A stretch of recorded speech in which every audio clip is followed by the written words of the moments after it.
doesn't seem like, that's why it doesn't seem as consistent as maybe something I'm not as much as this argument is. Yeah, but I only use it because like when the enemies of the faith want to appeal to scholars, you know, all hands are off now. You know what I'm saying? It's over.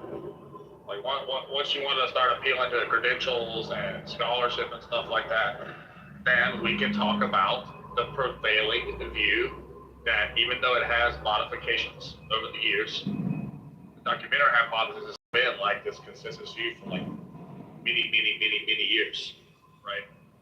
And like for me, the documentary hypothesis is not an issue, but for like somebody like Caleb, like he said, you know, if you're going to accept the documentary hypothesis, then you got to deny that the Torah is divinely inspired. But see, look what he's doing though. He's appealing to me logically.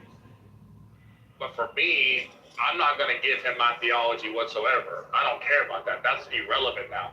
We're just going to talk about what we can talk about. You see what I'm saying? Like, I'm not sitting here saying that.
So Draco, I'm shocked that you never read this book. I think the three essential ones that are essential reads are going to be Trifo, this book, and the Timaeus. If you want to make the argument you're making, because it has a better understanding as, oh, they just didn't make the shit up. Because it's kind of hard to just say, oh, 3rd century, boom. You know? It's got a lot more history than that. So you kind of sound like you're just a manuscript worshiper, you know, at one point. So, I don't know, it seems weird to just constantly ask for. But yeah.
Okay, so let me sit down really quick.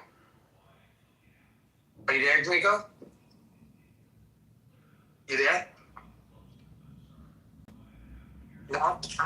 Yeah. So here's what I would say though.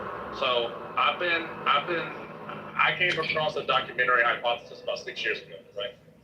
And it made me very uncomfortable at first because I had the same view you did about the Torah. Right? But now that I've No, you don't know my view on the Torah yet. well, I'm just saying, like I thought like the New Testament needed the Torah, right? And then when I heard the documentary hypothesis, I knew that we don't have anything going back to Push Moses. that way. Yeah. We won't go back to Moses. But for me, because it's useful to me, right? However, I don't think the documentary hypothesis is a problem. The documentary hypothesis, as far as I'm concerned, it proves that you have at least 4 traditions where these stories come from, right? And for me, that's pretty good evidence. Like you're seeing 4 different traditions that have been compiled later, but the scholars say that these 4 different traditions are independent. But they all share these similarities on these stories. Is that hypothesis implies that there is a more fundamental tradition. Now, whether that goes back to a text or it's purely tradition, that's, you got to be agnostic there. We don't have enough evidence to say either or. Can it be assumed that there was a text? Sure, that could be a hypothesis.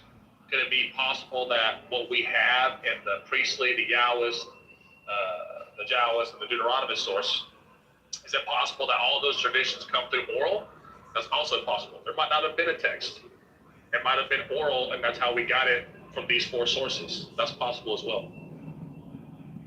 The only reason I use the documentary hypothesis is because the one conclusion that I came out of this whole thing is, particularly when speaking with Jews, like if the Jew wants to have a theological conversation, then perfect. We don't have to bring up these manuscripts, right? Never. But the problem is, you know as well as I do, right? You talk to Sicario, for example. We'll talk to Sicario, and he'll engage in the theology conversation, right? But then the longer the conversation goes, you know what Sicario's view is. It's all made up. The New Testament is fabrication, yada, yada, yada. You've heard him say this. So as soon as he does this, bro, like, I'm going to use the documentary hypothesis full force. I'm going to demonstrate what they have doesn't go back to an original Torah. There's no evidence of a original, right? Just like there's implications of the original of the New Testament. Okay, there could be implications of evidence or a source that the Torah is based off of. The difference between the New Testament and the Old Testament is, or the Pentateuch, for example, like the Gospels, this is the Gospel and Pentateuch. The Gospel is decades. The Pentateuch's 1,000 years. Okay, that's point number 1. When you were asking me yesterday, I said, listen, are they both equal because they're both making claims? Yes. Are they both equal when it comes to textual evidence? Absolutely not. Now, just because the New Testament is decades and the Torah is 1,000, it doesn't mean, therefore, the New Testament is true. That doesn't logically follow. But what it demonstrates is that the New Testament is a more stable text than the Torah. That's a fact. That can be asserted, that the New Testament is in a more stable place, and when it appears, it's all within the 1st century or early 2nd century. So 100 years, right? Versus 1,000. Secondly, you have other individuals referencing the Christ. You don't have anybody referencing Moses like that. That's point number 2.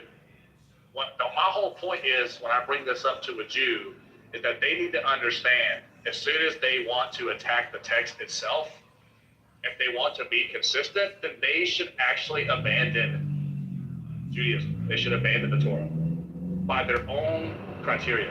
And that's the purpose. The Jews will never abandon the Torah. How dare you insinuate such a heretical? Yeah, but that's the purpose of the argument, Laura. It's not about whether it's true, whether it's false. It's not about whether the contents are false or whether they're true. It's about the tradition and the text itself. What can be known for certain about it? That's the point of the conversation. Certainty. So,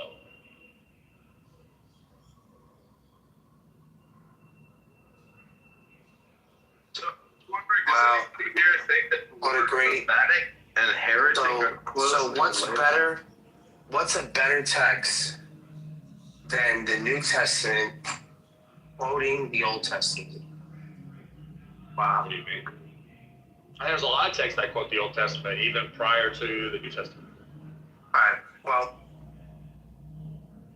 before you even challenge a Jew on your very remedial, or should I say, juvenile argument of the documentary hypothesis, this book, the top here, Yeah. the thesis in Plato, the creation of the Hebrew Bible. Yeah. This is for me to compare this, right? The documentary hypothesis, which is the JEDP, right? Yeah. Well, Yeah. this book itself, right, is not just tweaking the documentary hypothesis, but it's overturning it in its chronological foundation. Oh yeah. That's what I'm saying to you. No, trust me, I know. So when you bring up documentary hypothesis, I'm thinking you got left back in the 8th grade and you didn't make it to high school. Why? Because this book is high school and on. No, what It's I'm saying obvious is, that you didn't. You got to get to the next level, and you're stuck in the 8th grade. what's And the what next happens level, is you're Mark? getting too old. You're getting too old, and they're just gonna have to push you through. But it doesn't mean that you're gonna excel. Well, what's the next level, Bart? Exactly. This book right here. Okay. And what is it? What is it? Yeah. About? So the Pentateuch was composed around 270, right? Yeah. It was written in early Hellenistic period. It used Greek sources available at the Library of Alexandria, right? Yeah. The laws of the Pentateuch were strong parables to either Athenian legal institutions and Plato's laws. The Hebrew Bible, as a national, as a national library collection, was modeled on Plato's program for creating a state-sponsored ethnical corpus, right? So the Torah is a Hellenistic era constitutional project modeled after, partly on Plato. So this is radical because it places composition of centuries later than mainstream scholarship. And I'll get into it even farther. So the Yahwist will be 950 BCE. Yep. The Elohimist 850. Deuteronomist 620. Then we have the priestly at 550. Yep. All right. So the Torah and a final redaction. Remember what I told you yesterday? Then we have a final redaction in the Persian period. Yeah. So Remember what I told you yesterday, Megatron? Remember when you were asking me, you kept talking the 5th century? And I said, like, the farthest you can probably go back to 8th, 9th century. Remember I said that? That's what you're appealing to now, because I know this. At best, it's 8th, 9th century. This is hard. Yeah, I got to steel man you first. I am giving my presentation. Yeah, go ahead. So I have to make you understand that I know what you're talking about. Okay. And I know this argument very well. Okay. Well, like I said, this is 8th grade level shit. So the Torah gradually developed, right? Its legal traditions evolved eternally within Israel. So it reflects on the ancient Near East context. Greek influence is minimal or late.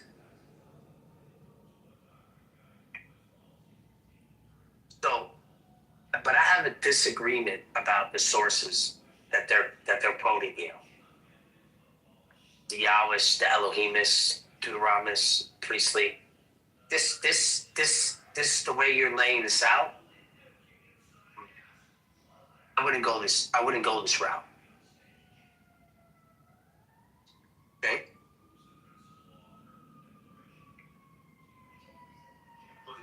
Okay, why though? What do you mean? I Why mean, wouldn't I? you have to understand, like, for example, Inspiring Philosophy has a video about the documentary hypothesis, and I like his theory on it as well. The whole purpose of The roll down first. go ahead. Look, everyone's got them. We have 20 guys here, Sam.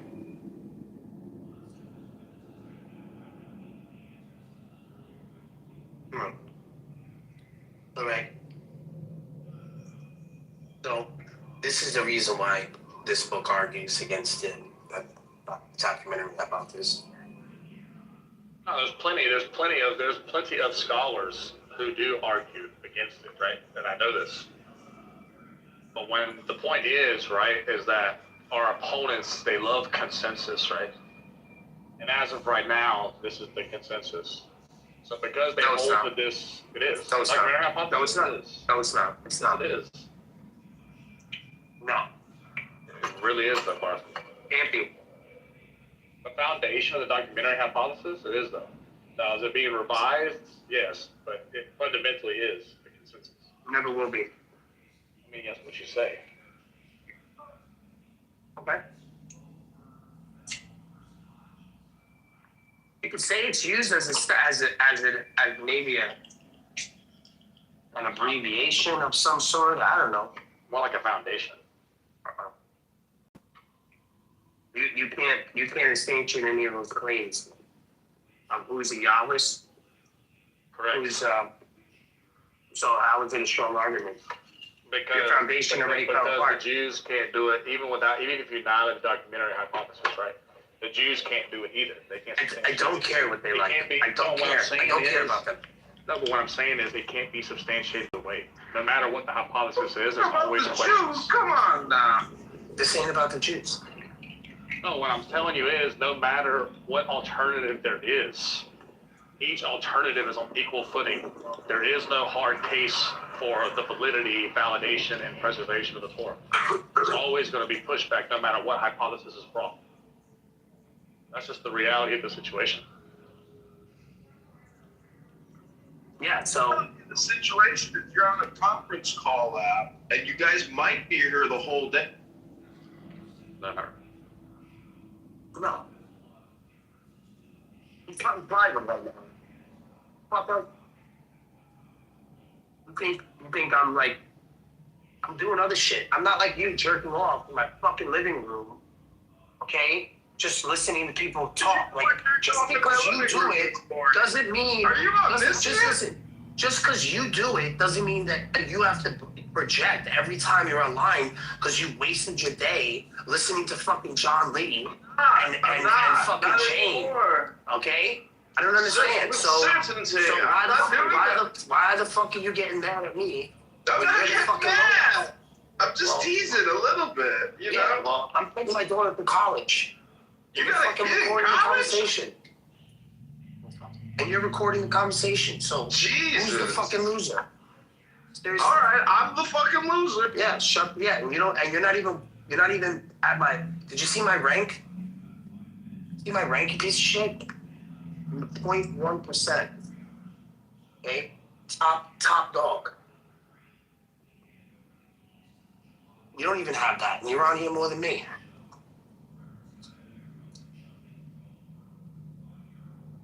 Fucking worried about what the fuck I'm doing. You should be taking notes, motherfucker. You heard me? Fucking come in here and tell me, oh, what are you doing today? You might be talking about this all day. What the fuck is it to you? What the fuck are you doing today? The book. What did you do today? You want to hear a page from what's called the book? No, I'm not. Fuck your book. No. No. Hello? Hello? Yeah. Fuck your book.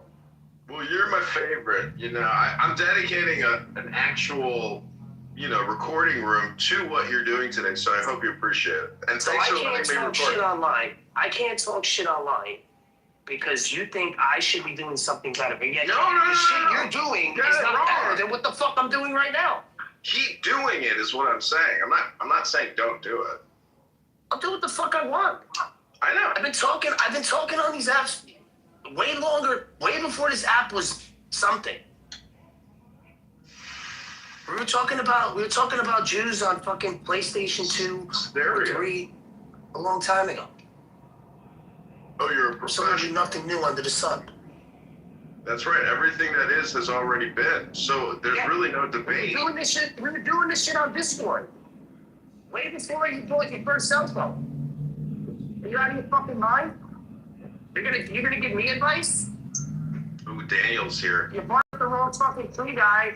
The whole crew is coming. Assemble the army! You know what I think happened with you? What? You've been away for a while. They didn't tell you. How They long? didn't tell you. I don't know. Long enough, but I don't shine shoes anymore. Well, Maybe they didn't tell you up there. Get your Maybe they didn't tell you there. shine box. Okay? Get your fucking shine box. Don't worry. Don't worry. Drinks are in the house. Hang out. I'll be back. Mm-mm-mm. You drop my girl off at home. Piece of shit. Want to embarrass me in front of my girl? Your wife or your kid? Anybody. Oh, Saxon, I see. Okay? I don't shine shoes anymore, buddy. I don't shine fucking shoes anymore, Jimmy. Right? They didn't Get tell your you. fucking shine box. Yeah. Get your fucking shine box.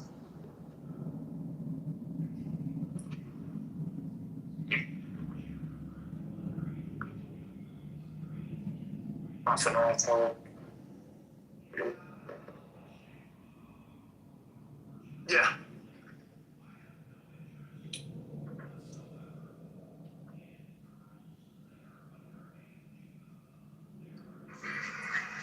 Asking stupid questions.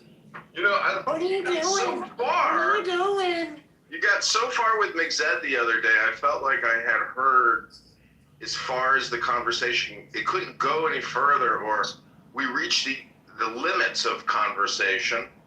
And it was interesting. I mean, you guys got to the Archon, and essentially, McZed, in my opinion, always has this type of supremacy or superior knowledge, and in the way that he communicates, to me, it's not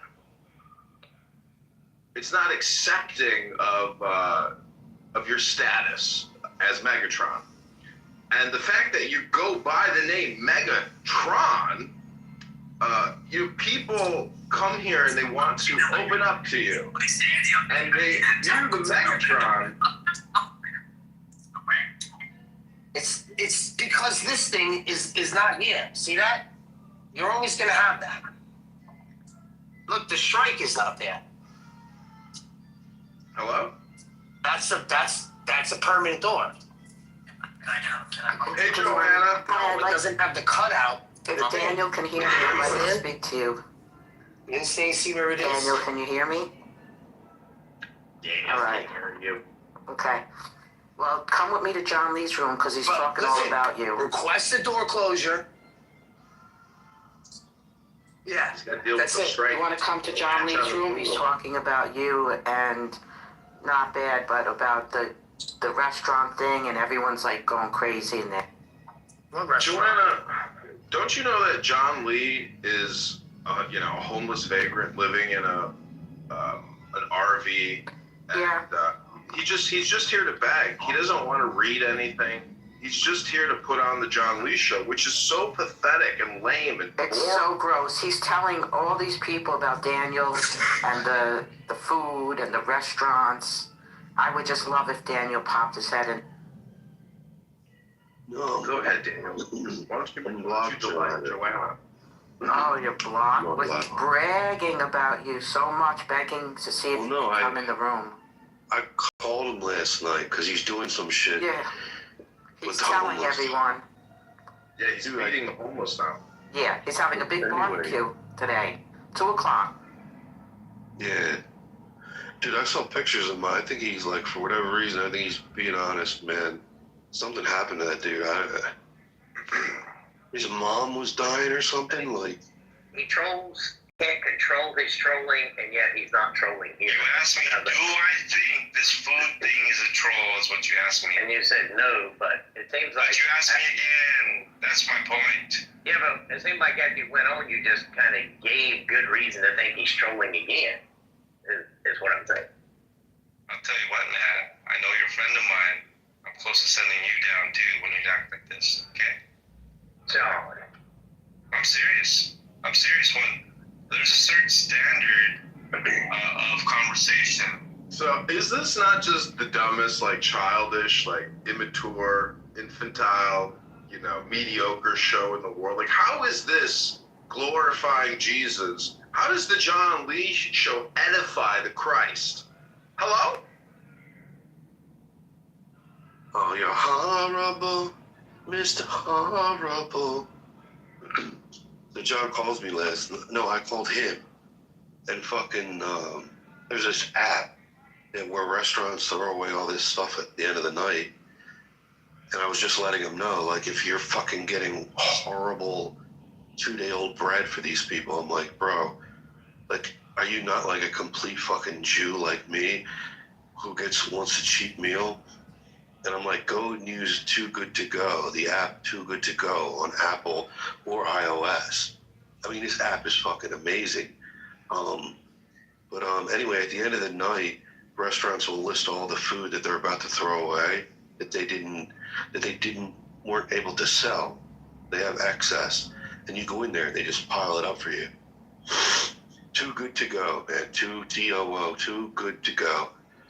And anyway, so I told him about that. I'm like, you're such a fucking dumbass piece of shit that you're feeding these homeless people fucking donuts. Number one, it's bad for their fucking health. Fucking retard. Number two, you're feeding them subpar food when you could be feeding them free, like fucking expensive, like real food that we eat. So I corrected this motherfucker. I'm gonna go back in and listen to the rhetoric. No, Joanna, tell that motherfucker Okay. to go to, please. I'm begging you, Joanna. You know I love you. Tell me. Too Good To Go. Just go in there and say Too That's Good all To he's Go. talking about right now. That's what I'm saying. On Apple or iOS. He's telling everyone Daniel Nero called me. He told me about Too Good To Go. He's on a rampage. Oh, fuck yeah. Too Good To Go is Come not with the me. most- I'm blocked. He blocked me from the fucking. Oh, I'm gonna go in there and I'm gonna tell him that I told you to tell him that.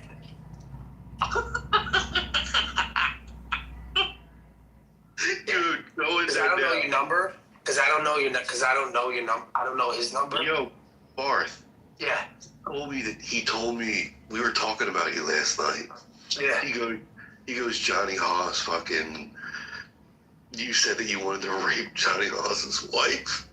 I didn't say that. They can't. They have nothing on that. They just making shit up. They just want to make it so that I never. Johnny don't want you in there. Yeah, that's his problem. Yo, Universe, pipe some of that fucking. Yeah. I'm gonna go in there right now. Let me go in. Dude, hold on. Yo, dude, pipe that in, please, Hooch. There you go. Everybody has a suggestion. You're so clutch, man. I try to take it like the best way that I can, but sometimes I don't. And a lot of the tone that I get here, I love the John Lee show. It's pretty funny. It's funny because, like, he's pathetic, first off. Are we losing him? Yeah, John, you're breaking in pretty bad right now, John. It's the new headset. Yeah, he's doing the mic. What? Because I'm deep.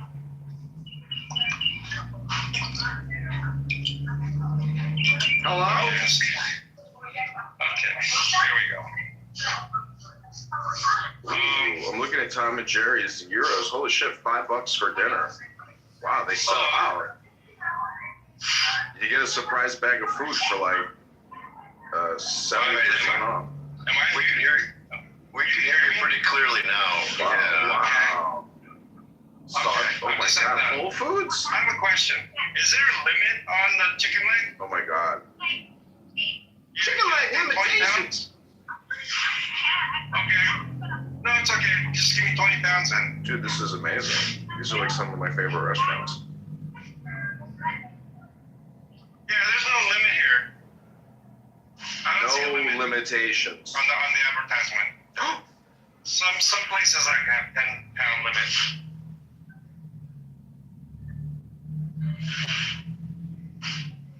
Oh my god! It's okay. They got a donut shop.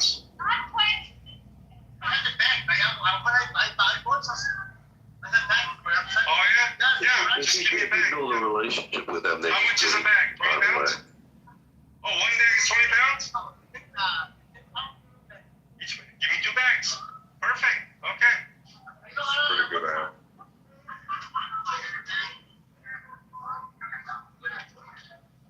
Ooh, tropical smoothie cafe. Fuck yeah. Bro, don't even think that you have to pay either. You just gotta tell them how good their food is and shit. You know what the fucking deal is. It's the same thing over there? So they tell you to bring your own packaging? Perfect. 2 pounds? I mean, 2 bags? No, I just have somebody bought me a trucking headset. I'm just like, go online, social media. When I do drive, and so it's alright, I'm gonna try my first one tonight. But yeah, everyone asks me, are you a trucker? Oh, you gotta pay for it now. Yeah. Everyone asks me that.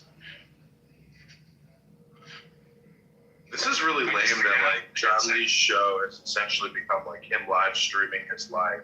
Can't believe it's gonna be like sort of weird. It's all Sunset's fault. Alright, I gotta raise my hand to try. Wait, John, what's all Sunset's fault? Daniel, I'll pipe you in.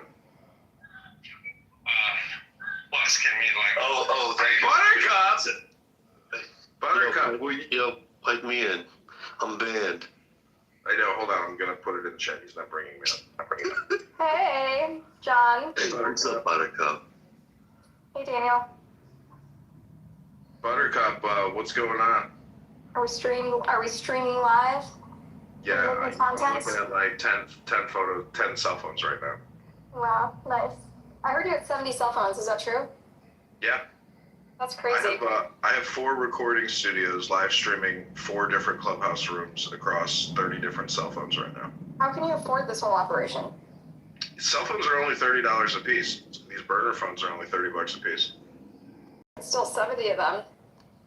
Yeah, that's not that much money. It's thousands of dollars. John, can you help me? And I know you don't have supported your campaign and the bullshit that they said about the petitions. Let me pipe me through so that John Lee knows that He's not bringing me up, but I will help you get your reach known as soon as he looks at the chat. He will know your power shortly. I'm banned from his room, but I want him to know that my reach, whatever I want.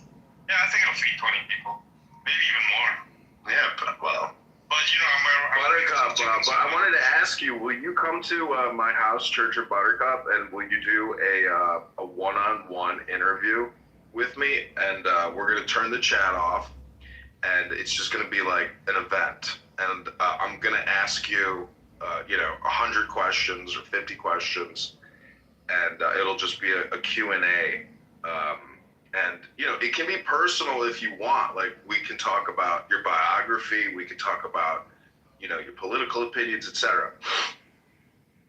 And we're going to, it's basically publicity for you, for the Buttercup movement. I don't think I'm looking for that kind of exposure, I'll be honest. Oh, you don't want to do it? It's just like it opens me up to a lot of like I don't know, offending the wrong people and putting too much, and you're gonna, if you probe too, I don't know, first of all, what are your positions on my positions? Do you think I'm a reasonable?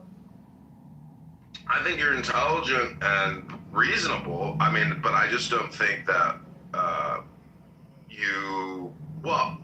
I would just say that the law stands in your way with regards to your positions, because like people on this app will say that they actually support the October 7th terror attacks and claim and say that was a valid military attack. Like, I've heard Prince and other people on here actually say they agree with it. So what's your point? What does that have to do with me? It's a little bit like having to go to the dean's office in high school for a fight that you didn't start. You know, it's like who threw the first punch? And in my opinion, history starts October 7th. Like History starts on October 7th. Really? with this conflict, yeah. That's why I say it's a little bit like, you know, who threw the first punch? Like, so what I'm saying, for a lot of us, it's been going our whole lives. For most Jews in America who are plugged into their I know, but this is like Israel and Palestine. I believe in trans time history. Like I'm a trans timer, meaning that like you may believe you might think that history goes back 300 years, or you might be living in like the year 1650. Because I asked a Muslim on here yesterday, I was like, what year is it? He's like, it's 1400. I asked a Jew on here yesterday, he said it's 5765. So I'm trying to figure out which time dimension that you're in. But Buttercup, the point. What we're debating, the time dimensions. I feel like you're doing some sort of like performance art where you're actually trying to like do kind of a Colbert Report kind of thing where you're satirizing the other side. Like, Yeah. right? Yeah, I would say that's actually like probably Like really, you're saying really time stopped at October 7 and started from 0, and you honestly are going to push this theory as explaining why everything is Hamas. That's why Israel has no culpability at all. That's why violence is the worst, because like I believe in 100%. This is brilliant, Lord. You really had us all fooled. See, I believe in 100% freedom of speech because in a safe space like this conference call, no one can actually punch somebody's nose. So it's a good testing ground for the First Amendment. But Buttercup, How many people are on this question to you is- conference call? But be honest, besides who's in this room. I honestly can't see all the cell phones to see how many people are watching us, but my question to you is like, if you were the king of Israel, the king, queen of Israel, you were the supreme leader, would you have pursued justice for those victims and the, you know, people kidnapped and abducted? Like, how would you have led the army against the enemy incursion?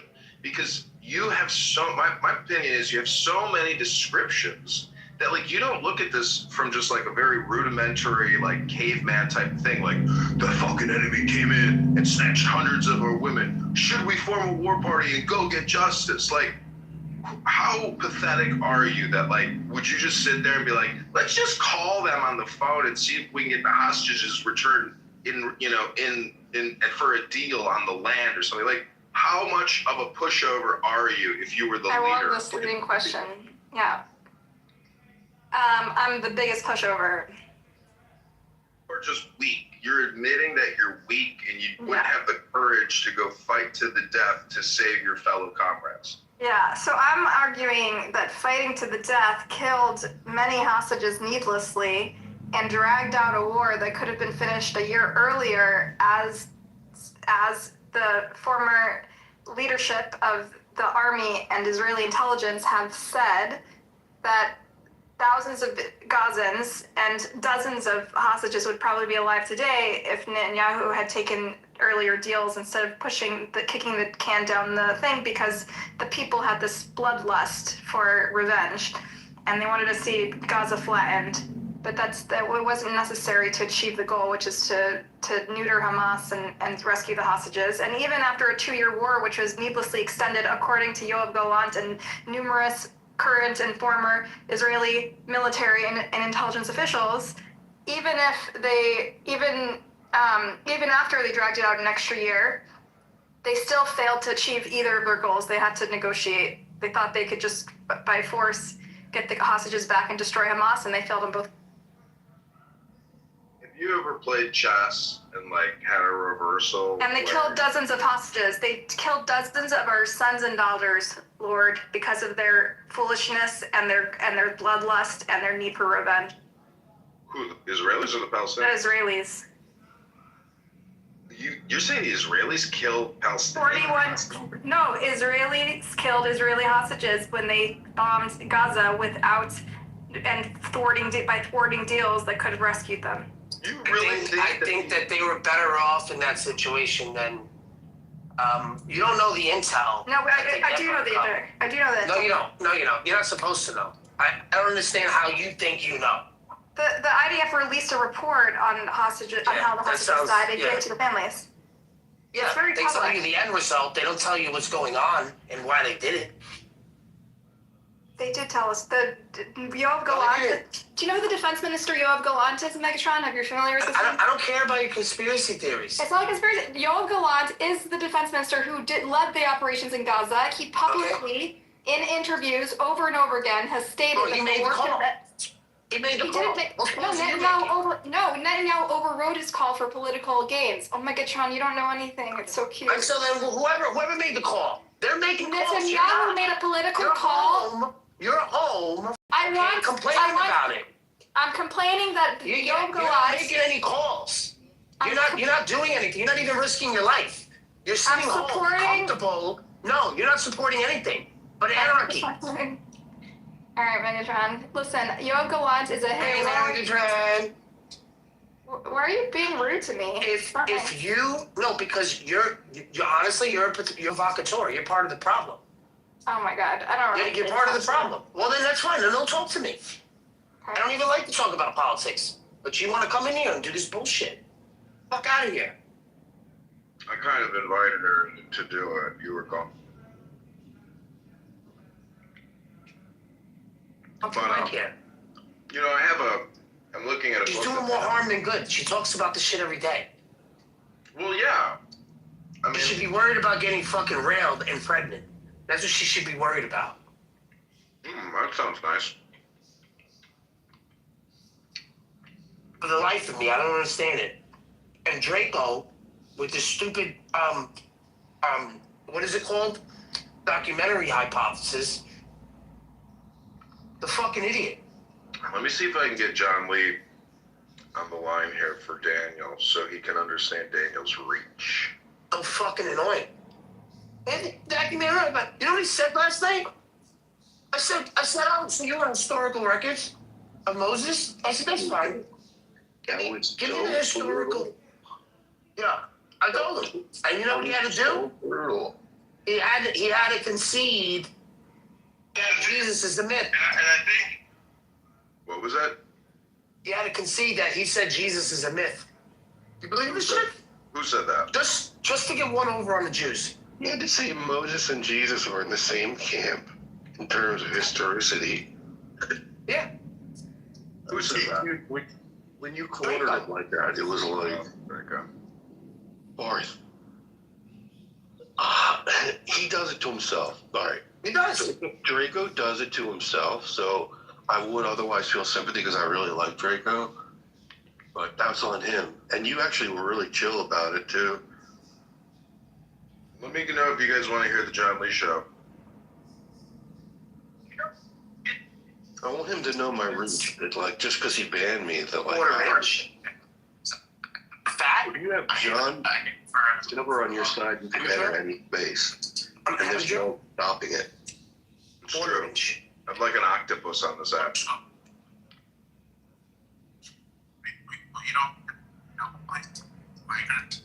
The bottom? John Lee's gotten smart. Oh my God, he brought me up. Here we go, Daniel. Megatron, can you mute up? For the weekend. But the thing is, I know these onions. Like you cut them in half, and like there's certain peels. Okay, Daniel, here you go. I'm gonna unmute. Yeah. Go ahead. Hey John. Hi. Hey John. Hey Fat Boy. Let me tell you one thing about my reach on this app. This is Daniel, by the way. If you think for a second that you can just stop me at any given moment, He kicked me to the goo. It's alright. No, you couldn't have known. John, is this all from your donations? This is awesome, man. Can I ask, didn't Daniel help you last night? Why'd you kick him so fast? He called to help you. Again, we're not litigating anything, Joanne. If you start to, I'm going to send you down. No, Are you listening to me? Sure. If you mention Daniel Nero one time, you are going down. Is that clear? I guess. I gotta click You're this. threatening me? I don't understand. Yeah, I guess I have to say yes. Okay. I thought he helped you. And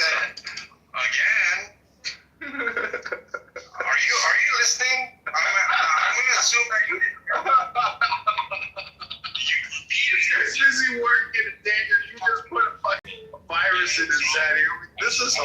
doing.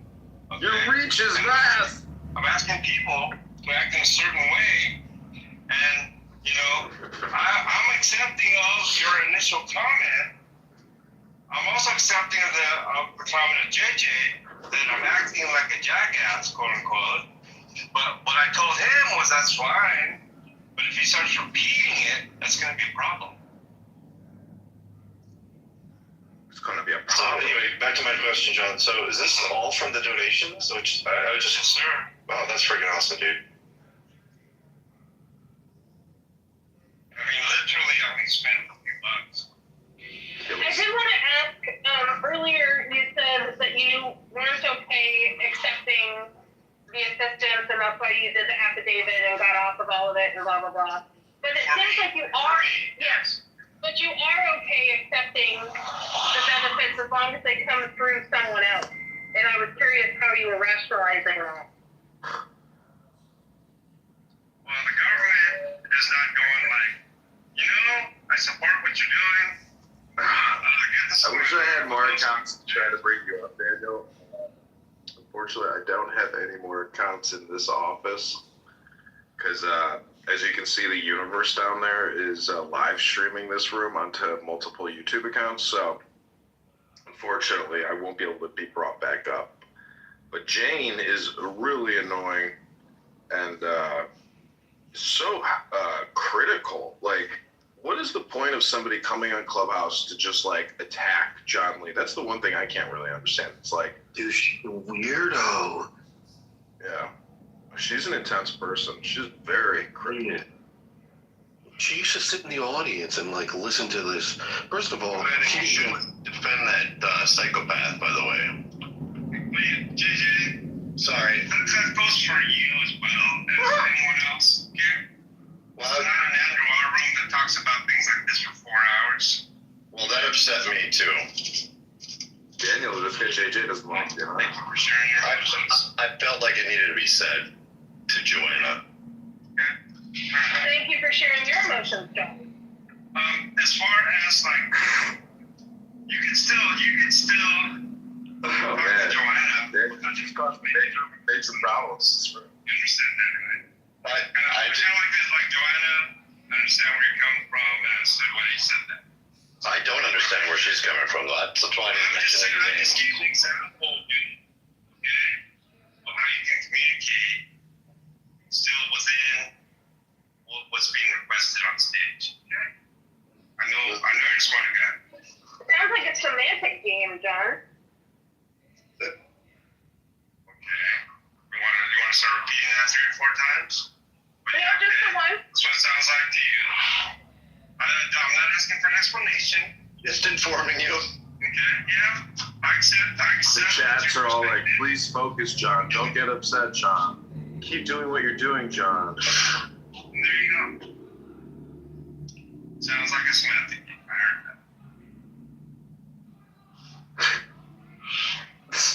Sounds like a semantic game. But it beats Andrew's run by about 1,000,000 to 1. Andrew has deep intellectual conversations sometimes if you like that. John's When I asked doing a. how long, sorry, when I asked how long you were going to be streaming, you were breaking up in the grocery store, and I didn't hear what the answer was. Would you- My response was, That's a seems to me I'm able to carry out my responsibilities and still communicate here. And if I'm totally busy and told I have to mute up or just listen, I can do that too. The title of this room is Saturday Continental Breakfast, followed by a barbecue. This food drive, and you're feeding homeless people. Agamemnon? Yeah. And less time you spend talking to people like JJ and Jane, the better. I did want to ask you a question though, Agamemnon. I want you to know I am not anti-science at all. I'm not anti-medicine. However, it is my belief that this was a direction by the God I worship. And so that's just my position. You don't have to agree with it. But I can tell you this, after nearly a month, that I've never felt better. there was a rough patch in the first 2 weeks, and I imagine it has to do withdrawal symptoms and so forth. But it was the case that I actually fasted for 7 days, Agamemnon. And from my understanding, because of that, it lowered blood pressure. And unbeknownst to me, it seemed to help in weaning myself off the medication. So right now that I'm off the medication, it seems to me that I also saw a doctor, just to let you know, Agamemnon, and he told me that it's slightly elevated, but it's not dangerous. And this was early on. But I don't he want to also comment on that. he also said that if it does remain elevated, then I may have to go back to some of the medications at a reduced dosage or something like that. Listen, if you keep playing this fucking garbage, I'm gonna fucking block you, Lord. You hear me? I'm gonna kick you the fuck out of here. This was for Shut that shit Daniels. off. This was Sir Daniel's pleasure. Yeah, all right. Well, This is totally that's fine. pointless. All right? I agree with you. It's totally I've been listening to these people for way too long. So, I don't think you realize how long I've known them. We're going on 8 years or some shit. The fuck out of here. You don't have to listen to today's bullshit. well, it's over. I'm out of there. So why do you have the semicolon and then atheism? Like you just wanted to throw that in there to... I don't know. Well, I don't know. That's how I felt at the moment. Oh. It's the feeling, you know? Well, we got Caleb here. Ribono Shalom. Good Shabbos. It's not work to use your cell phone. Is it the electronics? I mean, it is. I don't pretend that using your cell phone counts as being Shomer Shabbat. It doesn't.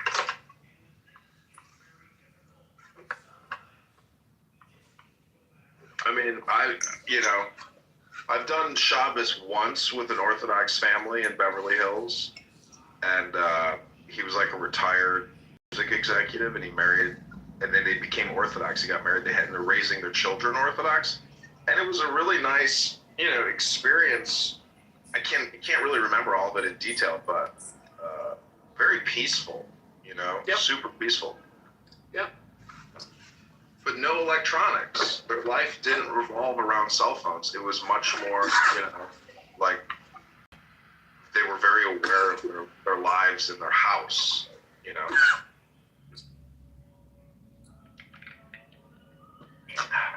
I think that's why Clubhouse is like a good metaphor, because like a house can be used as like a metaphor, an analog for just about any conversation, because it's compartmentalized.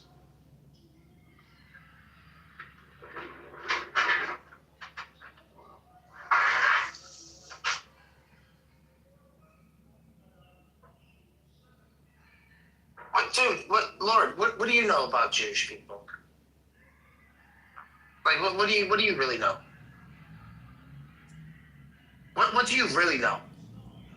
Besides the online bullshit. Be honest. What do you mean? I spent my whole life, my uncles, my aunts, my cousins, I've been to Israel, I've been to synagogues, I've studied Jewish books, I go to forum, I go to holidays, I don't know, but I'm not really I'm not educated, I'm not, it's never been a part of like my daily lifestyle. It's always just been like a hobby of. Yeah, it's a hobby. Yeah, like a hobby. But I agree with I have a book called the Tanya by the Alter Rebbe, and to me, that's real Jewish wisdom, but it's universal and it's probably hermetic. But nonetheless, you just want to read books. Yeah, I'm in the book club, and actually, I'm going to a Jewish book club. It's about the Rebbe, So, but to me, it's philosophy, and it's about God, and God is about love. When's the last time you went to a concert?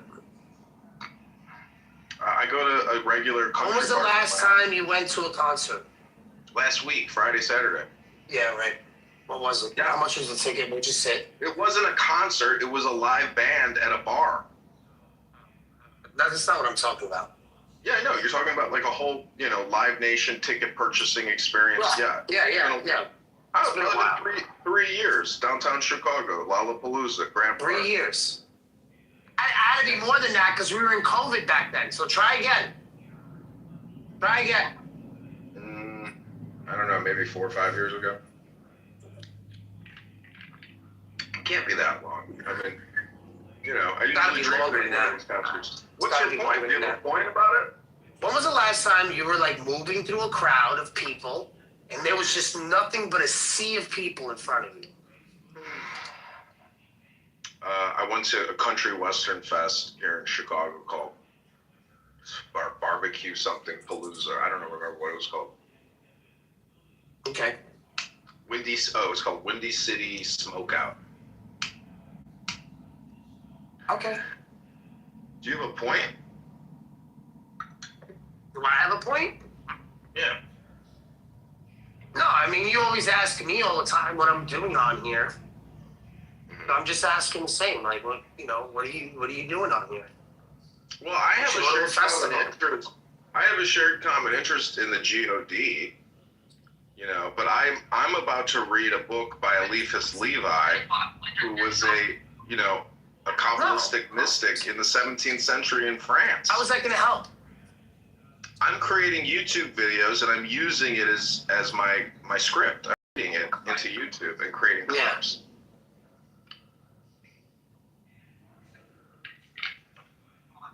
And it's a really interesting book. I mean, there's a lot of fascinating. He's basically arguing logically using proofs, etc., for God.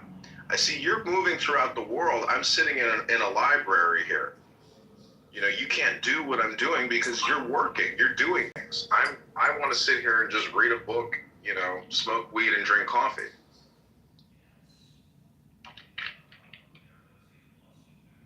Hello? I had a deadbolt, but they take all my shit all the time. I have stuff over here, but they're constantly taking shit over here. I try to think, but these fucking animals that come here, they don't know how to take care of anything. Hello?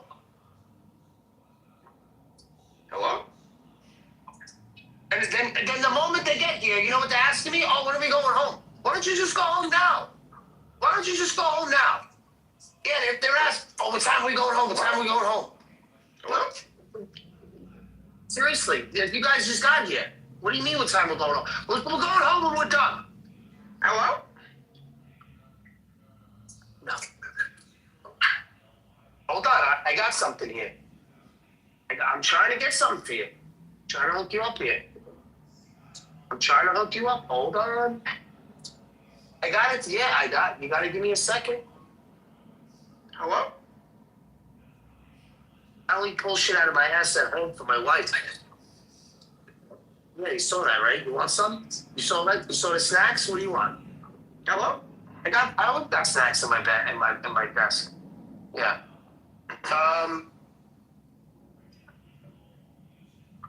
It's got to be something over here. But thank you for making me look, because I just made me remind me I have potato chips in there. Hello? Look over here. That chip, yeah.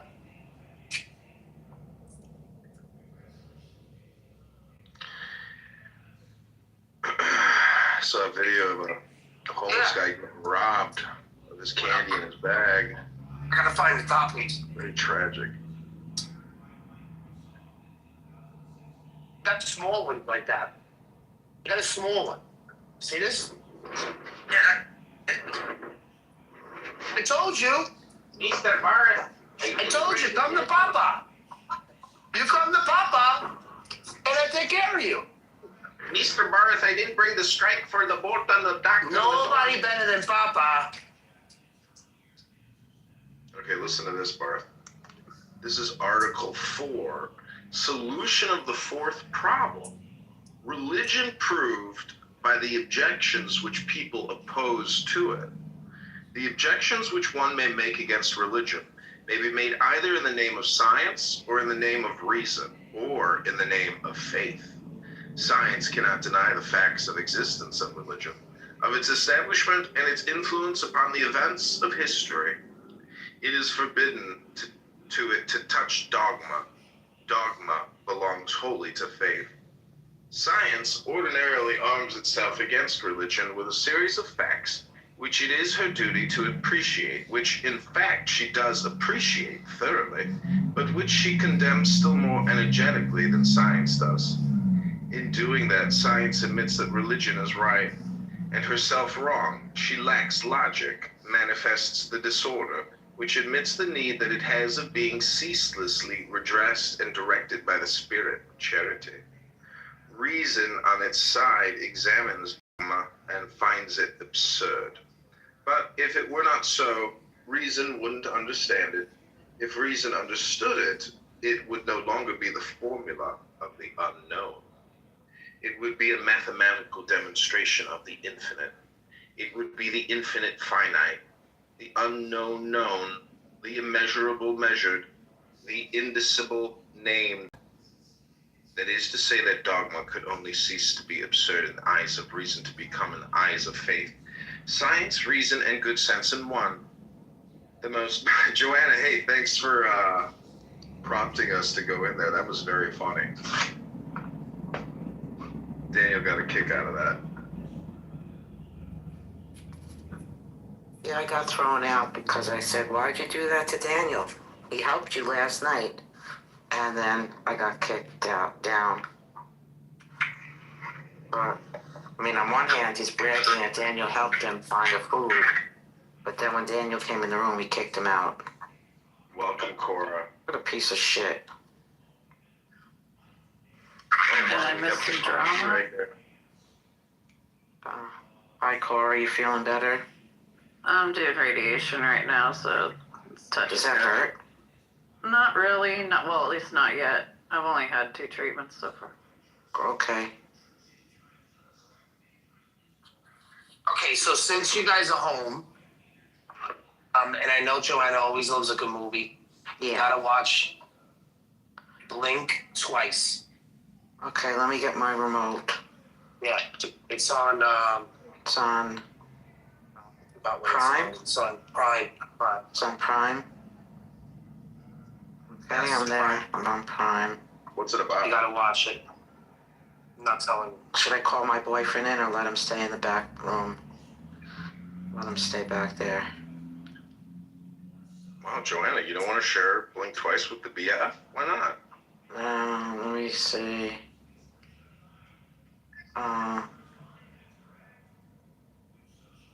Alrighty. Because Daniel's my boyfriend in my heart. I'd rather be here with him. Oh, damn, sugar tits. Mm. Daniel, how do you like to make love to a woman? Oh, Do you have a way to, like, you know, Yeah. how do you foreplay, Daniel? What's your foreplay game? I wish I could say that it was something. blink twice. remarkable. Sorry, Daniel, I interrupted it. I see it. It's a guy taking a picture. Okay, I'll mute up. Yeah, it's very mundane. Very mundane. Joanna, I've missed you, honey. Or I've missed you, honey. We have. What's going on? You're having radiation? What is going on? We have It's normal. What did he talk about? What is going on? The same thing But that's been going on since November 4th. Like what? Was there any new discovery or? No, it's She's healing. prophylactic. Basically, they do it all the time. Okay. They're You're trying to get all right. any like little stray cells that might have escaped. You know, like. Gotcha. Okay. How are you physically? Did you physically heal up well? I mean, my scars are still healing, like in the scar way, but all my sutures are closed up now. Yeah. I'm glad to hear that. Oh my God. Still got kind of like the square boob look, because the scars at the bottom of my breast have to soften up before my boobs will. Yeah, no, hold on. Cora. But how's that ass? Is it still good? Can that be The massaged? ass is in The ass is still good? Okay, all right. That's all that matters, man. As long as that fucking ass is still there, we're in Yeah. good shape. Or can that breast be Don't try to sit down too much. Move around a little bit because Gentlemen, she's going through radiation treatment. This isn't Kentucky Fried Chicken. You're not at the cash register. All I can think about is I think we should palpate that having core. my way with a sedated. We'll get a nice round dome. We'll have to work it slowly. Is that okay? Yeah. Or Medicated core.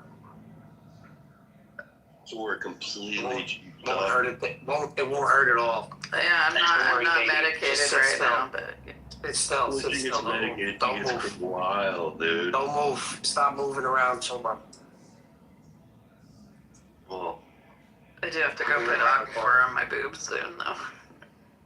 Oh my God. are you able to, at least visually, are you able to create like a pretty decent cleavage though in clothes?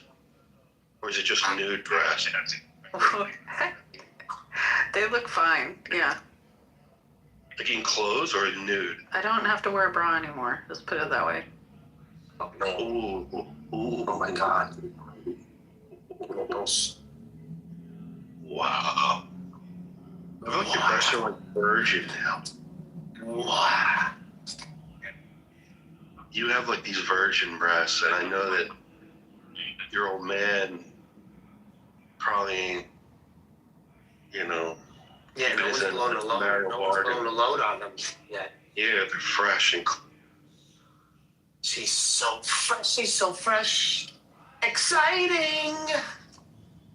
She's so I don't know, exciting to me. I'm girl. trying to do the calculation. I mean, there's still, it's like still all the material in them is like 52 years old. Like, it's not like. Oh, we'll determine that. We'll determine that. Well, It's you know, rearranged. body, Yeah. you ever we'll have a determine scar? You ever have a scar that like disappears? You know, like the average. You can Google this, but the amount of time that it takes the human body to like fully regenerate itself by molting.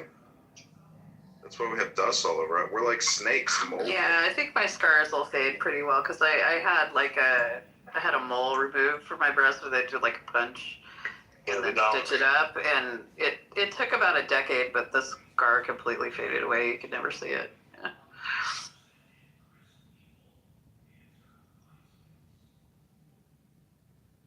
The room. This is Transformers. Okay, blink twice is starting. Oh, you're gonna watch it now? Yeah, when am I supposed to watch it? No, I didn't know you were gonna watch it now. I mean, Yeah. Lord, this is a good movie. You should put this movie on since you're home. blink twice. Blink I'll twice. do it later There it today. is. I haven't had any coffee yet, so I'm kind of low attention. It's like only Make sure you keep that ass nice 9:45 and perky. here. Make sure you I'm keep that trying, ass but nice and I've been perky, stuck right? in bed for like freaking 2 months. Like, they haven't cleared me and go back to the pool yet. That's what I'm waiting for. Some things never change, and one of them is Cora's personality. She's going to be Cora if even Cora is not Cora, or if the Earth is, ablaze. Cora will be Cora, and we love you for that, Cora. Cora. The name Cora is actually from Planet of the Apes. It's one of my favorite names. I mean, it's used in Planet of the Apes, but no, it's from the Greek for girl or maiden. So I love that little yell you do at the end of any expression you make. You know what's interesting? You know what's interesting about words is they're sounds, and so if you try to like visualize yourself as being like the first humans using those words and uttering those sounds, I think it's a little bit like onomatopoeia, where it's like if you say boom, bang, like in Batman. So if you say God or you say Abraham or Babylon, like they're like magical. Do you know about the Kiki and the Booba effect? No, what's that? So it's like almost consistently across cultures, regardless of language spoken, like on a statistical basis, not on an individual basis. But if you if you show people two drawings, one of like a blobby sort of like, thing, right? And another one of like a sort of asymmetrical, multi-pointed, starry thing, right? And you go, which one's Kiki and which one's Booba? They always name the blobby one Booba and the spiky one Kiki. Regardless. So if words supposedly accurately describe, concepts, to me, Megatron, is like the ultimate. But also it's like from that movie. And so this room has been rebranded Transformers. And so Cora, I know you're like kind of on the left. And again, this room is not about politics, but it's about God. And, I'm just like really annoyed with Andrew R., who his room always devolves into basically an argument about pronouns and giving men who pose as women respect by talking to them with their preferred and suggested pronoun. And so I'm just, you just basically demonstrated that, blueberries and spikes, or spikes and blueberries, how in the world have we gotten to the level in 2026 where, we're arguing about the words, but real trans back in the day, they didn't like demand that you address them, with the chosen pronoun. But Cora, don't you think it's kind of performative? Like when you go to Target and a man wants to go into a bathroom that you just put your little, daughter in, and he wants to go in there and do his makeup or something. And then when you accuse him of being a man, he wants to put on a show and say, oh, first of all, my name is, Janet, and my pronoun is she and her, and I have the right to use this bathroom. Like, don't you think he's still putting on a performance, and therefore it's ridiculous, and you should be like, sir, you got to get out of the bathroom. You can't be in this bathroom, It sir. depends on the person.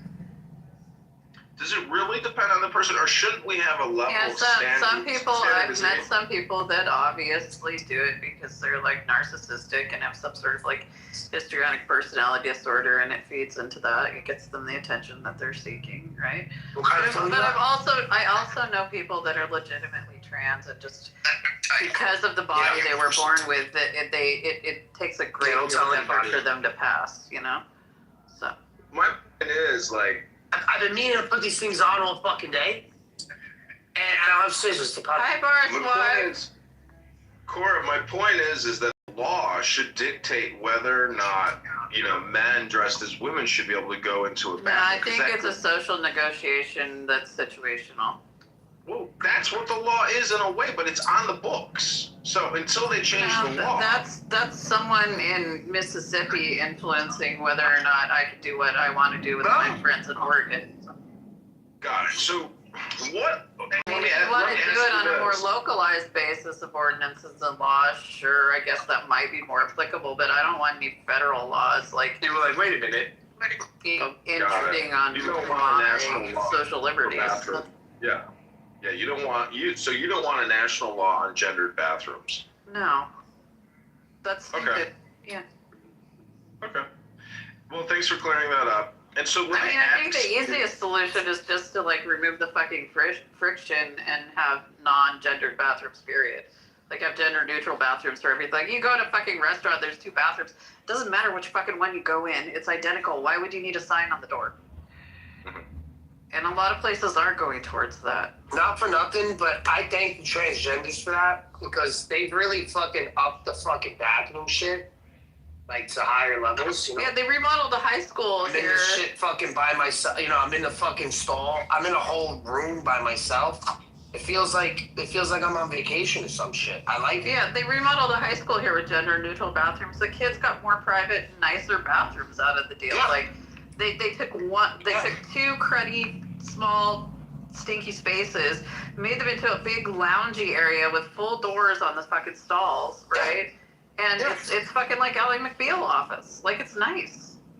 When we built the Google, or like the Bloomberg building, Google, AOL, like all these big companies, and these private like law firms, they have these rooms, and they're all like a little different from one another. And some of them are in the middle. Some of them are for little couches and it has a TV. Or some are just a room with a high, like a high chair with like a looks like a bar stool. But each room you go into, when it's a sliding door, you can't slam it. It'll self-close in the end. And as soon as you close, Sounds like Star Trek. It's crazy. you can't hear anything. So they're designed for you to go in there. Nice. And So you have can like quiet rip a space. big old fart and nobody knows. Well, that's the thing. Like, no, but they're all over the place and they're scattered and they're kind of like designed that way. See, the trans are making life better for everybody. See? Yeah, they do it so people don't get like overwhelmed and shit at work. I do want to confirm the word trans is short for transformation, right, Cora? It's trans in and of itself, right? Like formation is its own word, right? So transformation means moving from one formation to another. So it's change, right? It just means change. Yeah, exactly. So how does a man change into a woman? Well, 'Cause you're taking outwardly one it's word all random cosmetic. Like outwardly it's all cosmetic, but not inwardly, not psychologically. I think trans women are trans women. They're not women because in general they don't experience, unless they have like crazy parents, they don't experience girlhood. So Oh, I see. Oh, yeah. Well, that's a big Sleep thing. in there. You know, Leave 'em on the desk. but some trans men or some trans women may say that they did experience womanhood, but in a different way. Can you accept that? Girlhood? No, they can't. That's what I said. Unless they have like, was it? There was like this one of the sons of like Louis the 15th, I think, was raised as a girl, right? He experienced girlhood.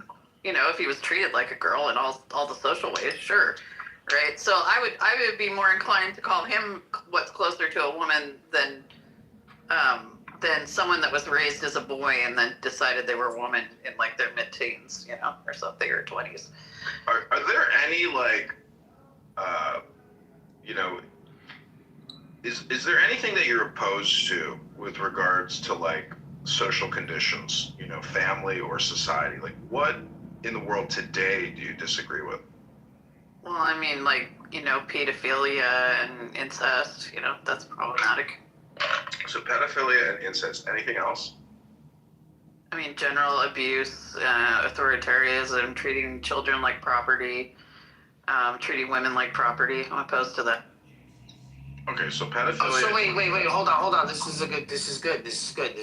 I didn't think this was going to be good, but this is good. So Carla, so when is it appropriate for us to, I mean, not Carla, Who the hell is Carla? when is it, I don't know, when is it appropriate for us to do incest? When is it appropriate? I don't know if appropriate, because it's always going to be, No, it's not. well, You can't say that as an atheist. Hold on. There's always going to be some level of trauma there, even if it's completely so are you positing some sort of objective Hold on. Okay, hold no, on. I love this. Hold on. Even if it's completely consensual, the outside pressures from society are going to add some level of trauma, right? Like there's like people that didn't know they were related, right? Or you have that sort of thing where you have like familial sexual attraction where people are separated at birth, they're not raised with their family, and they meet their family later, and they have this weird sexual attraction phenomenon. It's like when is it socially acceptable for us to? And they act on it, right? And even though that's completely 100% consensual, there's still a social stigma to it that's going to add a level of trauma, right? So I don't know that appropriate, like, but again, I would say incest that reduces all risk of harm or production of offspring that, you know, are put at risk, and is completely consensual and isn't, you know, I mean, I'm not going to be mad about it. I'm still going to get the ick from it, though. Okay. So basically, if you don't know about it, so you're okay with it. Yeah. Okay. So then you're okay with it. I don't know why. Well, no, not What's if they're going on making right like kids that are like a burden on Yeah, the that, what do you think? That's system. gonna eventually that's gonna happen. They're gonna be boinking each other. Yeah, it's gonna happen. Then that does a social harm by, you know, creating, like, if you look at that family, like the fucking No, that was after years in of abuse. in The Germans, yes. Southeast Kentucky, you know, that Yes, that was years. That was years. decades, generations, yeah. That was generational. Yeah, But we're not part talking about of it too is generational. like a level of like abuse and control and isolation, you know, involved in creating that situation where that happened over and over again. And it was like dumb abuse too. Laura, when Like is not all it okay? abuse is intentional, right? Some abuse When is it just okay? because people are dumb and don't know how to human very well, you know? Under the atheist worldview, when is it okay for us to do incest? Because When we have no harm is we have being the done. famous we When have no the harm is famous being done. Anthony Flew. Not Anthony Flew. We had this guy. What was his name again? Guy that debated Darth. What was his name again? Oh, I don't pay attention to that shit, so I wouldn't know. Anyway, he's a philosopher. He says it's not incest if you wear a condom. How do you feel about that? No. There's still the psychological factor to it. It's still incest. Like, no, that's not true. What do you mean? It's Come home drunk one night. Your brother's there. You know. Just saying that's wrong. Why would you go home to your brother when you could just pick some dude up in a bar, though? That's the thing. It's like, if you're just looking for like a hard cock, it's like, why go to your brother? Gross. But anyway, I'm not saying that you would. I'm just saying, What's the matter? when no harm is done, yeah, okay, that's fine. Then it's fine, right? But no harm is done. That's what I'm saying. So. But I'm saying it's like really hard because of the social norms and No one's around. No one's gonna see it. Plus, you don't it's believe in still God. you're conditioned from you're No one's gonna see conditioned from it. You're conditioned from the point of being a youth. No one's gonna judge you. To feel shame about it, right? Nobody's looking. And so even if you do it, even if everything's around, you're There's no still Sky gonna have Daddy the up there. internalized shame from it, and that's a No Sky psychological Daddy harm. is gonna tell you what to do. It's and a what not to do. psychological harm. You can do what you want. I want to see what It your just sister, seems like your it's- sister or your mom looks like. Why you're so fascinated with this part? They're actually kind of good looking. That's what I figured. Yeah. So you're just trying to assuage She your. looks like my wife. She looks You're like trying to and she assuage resembles your my own wife. personal shame about, you know, being sexually I'm not attracted to shameful for your it. family members. Like, I'm not ashamed of it. I just want to know, according to you, when is it appropriate? like I just When said, is when it no okay? harm is done. What kind of society? Well, then that could be any time. Situationally, I mean, it would that have could to be be when pretty. you come, like that could be when you got home drunk and you. No, there's You just still, happen to be like there. I said, there's the amount of internalized shame causes harm. Period. It causes psychological harm and trauma. How does it cause psychological harm? You're not making any. You're not making any case. You're just suggesting that. The more you argue for this You've never part, done the it. more I think you fucked your sister when you were drunk at some point. Oh my God. I think that's something. Is this what we're talking about right now? Yeah. Laura Mark said that started she has it. a problem with incest. She has a problem with incest. Yeah, because it's almost impossible to have it, to do it without some sort of psychological trauma. Regardless No. of how nonchalant you act about it on the surface. What if you don't remember? Oh my God, I can't believe we're. Did it really happen if you don't remember? Well, we're gonna criticize. That's what I'm telling. That's what I'm saying to you. John Lee's room, and this is what we're doing, bro. I know. It's Yeah, I just want to ask bizarre. Laura. She's the one who doesn't believe in objective morality, and she's Oh, a fair staunch atheist. So honestly, like, Just letting. I'm more of a yeah, post-theist realist, but yeah. Yeah, that's what I mean. So I'm not like one of those like new atheist like argument philosophy bros. No. Cora, are you a pog? A pog, a fat ass white girl? Yes. Oh my god. Really? Dude. I know what pog means. I get called pog all the time. I don't know what that means. I just told you what it means. It means fat ass white girl. PHAT. Come on, let's be PHAT. Look at this the rosy cheeks of this little sneak. Saxon. Oh, who's this? Oh, To what do we owe the pleasure of your little over there? Oh, my coffee's here. I'll be right back. Cora, she makes me sick. This conversation makes me sick. Oh, stop the voice, John. Fuck this cool. You call your show The Aristocrats. What are you using them for? Because I gotta cut them up and use them for this. You talking like the aristocrats, like the fucking vaudeville joke, John? Comedy joke, the comedian's comedy joke. What are you calling your show? The Aristocrats. Yes.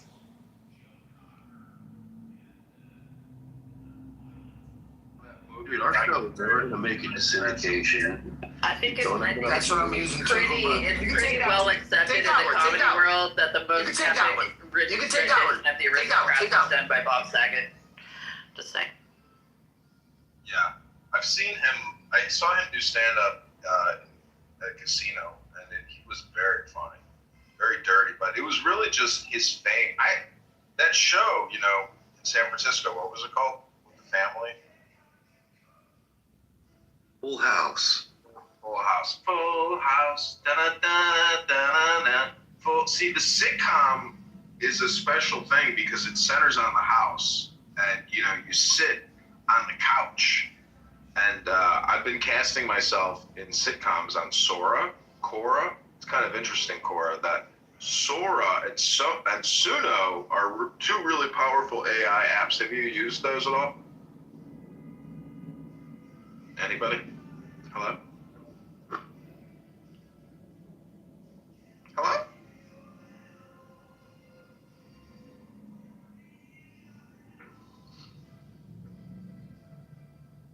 David. So Saxon, when is it appropriate for us to this incest? Is it ever appropriate? No, it's not. Why? Because it's not. What do you mean? Because it's not. You got to. Because it's not. It's only since the first generation doesn't get messed up. So do you promote it then? What? Are you promoting it? No, I'm not promoting it. But like, if Cora was my sister, or you and my sister, I'm not gonna lie. I'm gonna be like, well, we're on vacation. Dude, it sounds cringe already, man. Ow!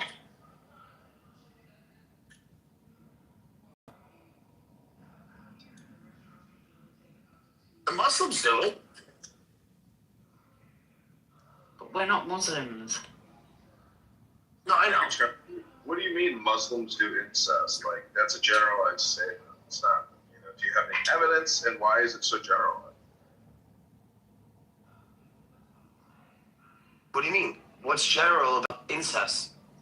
Nothing general about incest. You're saying that, well, where in the Quran or the Hadiths does it legitimize incest within Muslim communities? And is there incest within Jewish communities and Christian communities? There is. Well, which communities in the Mormon faith, like, where do we see it most? Is it within probably, like a Muslim? I mean, is it because they're closed communities that they don't bring in other? Anyways, I'm just saying, to me the conversation is ridiculous, but it's permissible though. It's permissible to marry your cousin in Islam, but majority of the time they just like to keep it within their own tribe. Like, mainly. It's like a tribal thing. Even though it's permissible, the Quran does advise them not to do that, to go outside their own tribe. What do you think about this topic? Because I don't think, see, this is my criticism of Andrew R. and these supposed Christian rooms, is they don't really stay on topic. They don't provide any real education related to the topic of God or Jesus or, you know, Bible history, etc. Like Megatron, at least, he keeps the politics out of the room. And to me, the trans issue is a political issue, not a spiritual issue, not an intellectual issue. It's purely political. Do you agree with that, Cora? I don't know what I'd be agreeing to. I wasn't in the room. I was getting my coffee. I don't think there's a trans issue, so maybe that's your guys' problem. But I think allowing kids to be themselves at a younger age, because I don't believe in this whole body dysmorphia shit. I think this was just started so that the military could give, you know, people in the military, you know, estrogen, so they could find it easier to find a loophole so they could get the medicine, still be part of the military. So they invented this this body dysmorphia, so they could say they want to better their lives. So I don't really think it's a real thing. I think it's bullshit. It's a made-up term.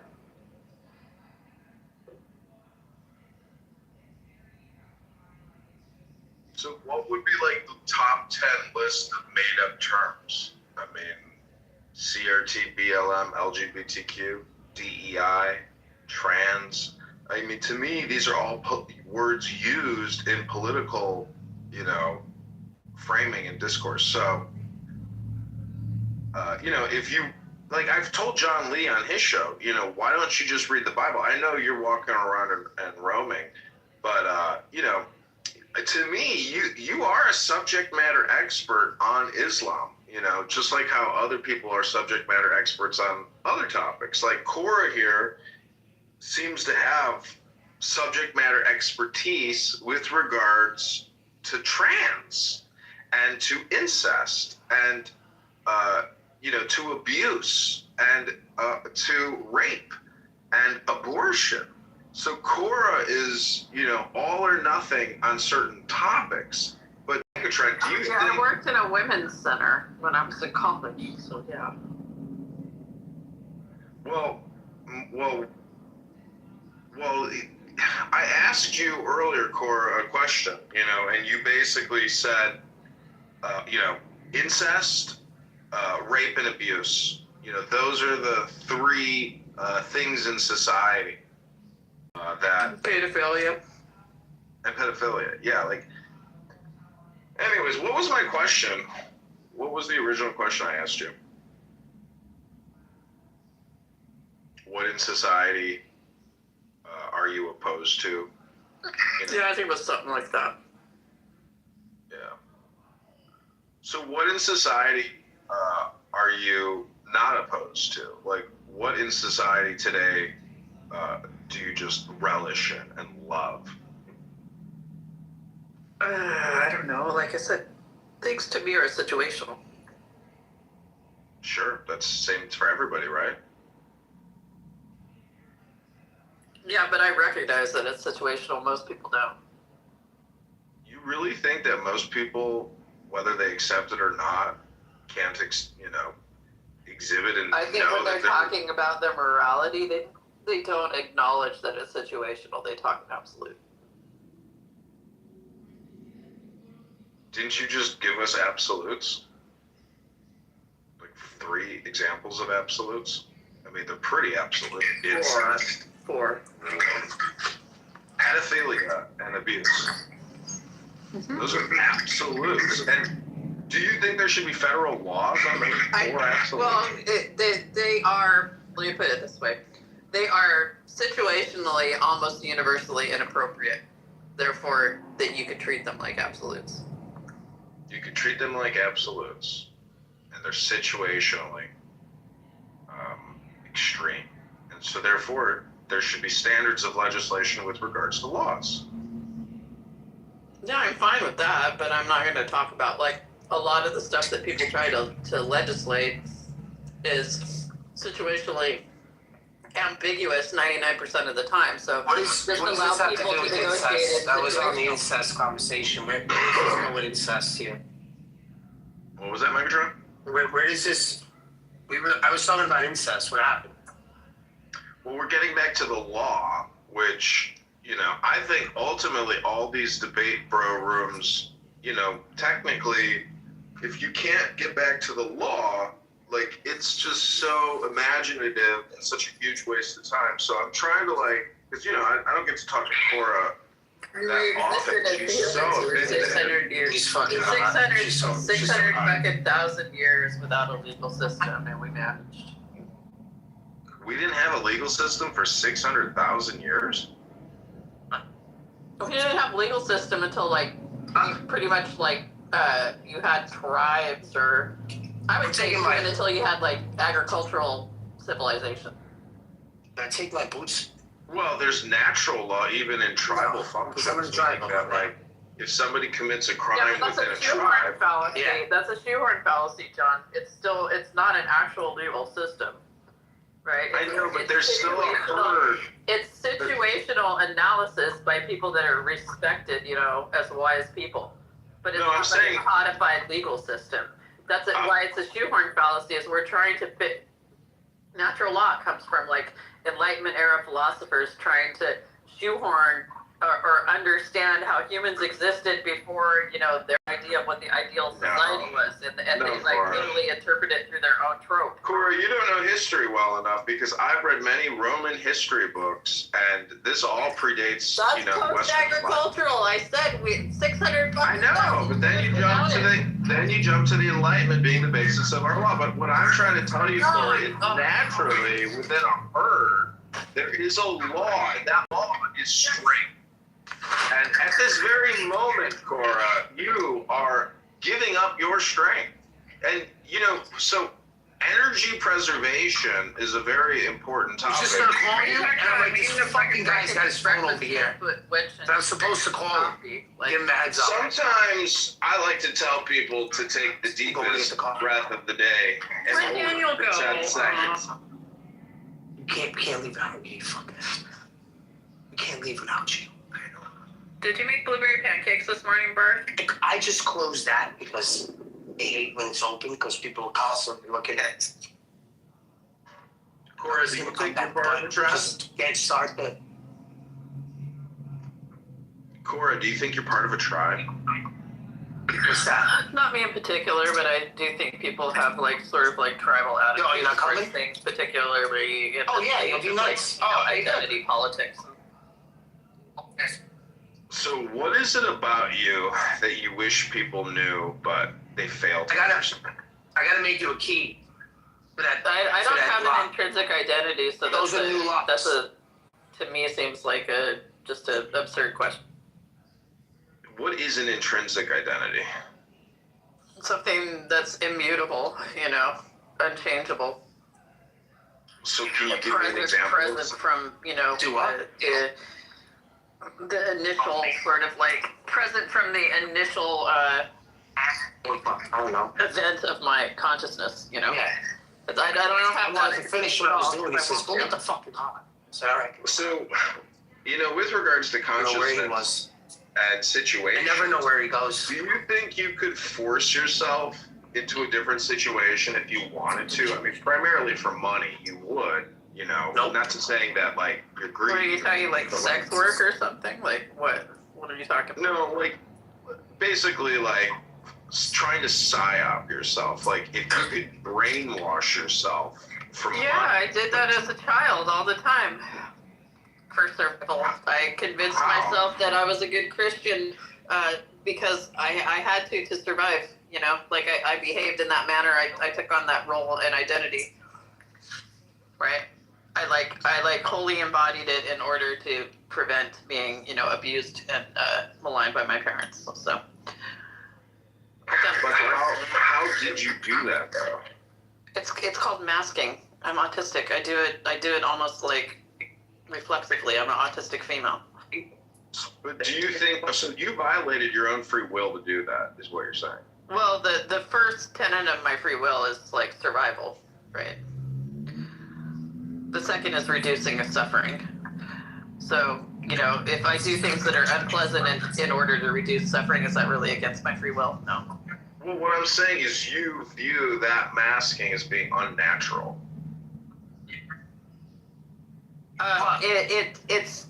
It saps more vitality and energy out of me than just being myself. Yeah.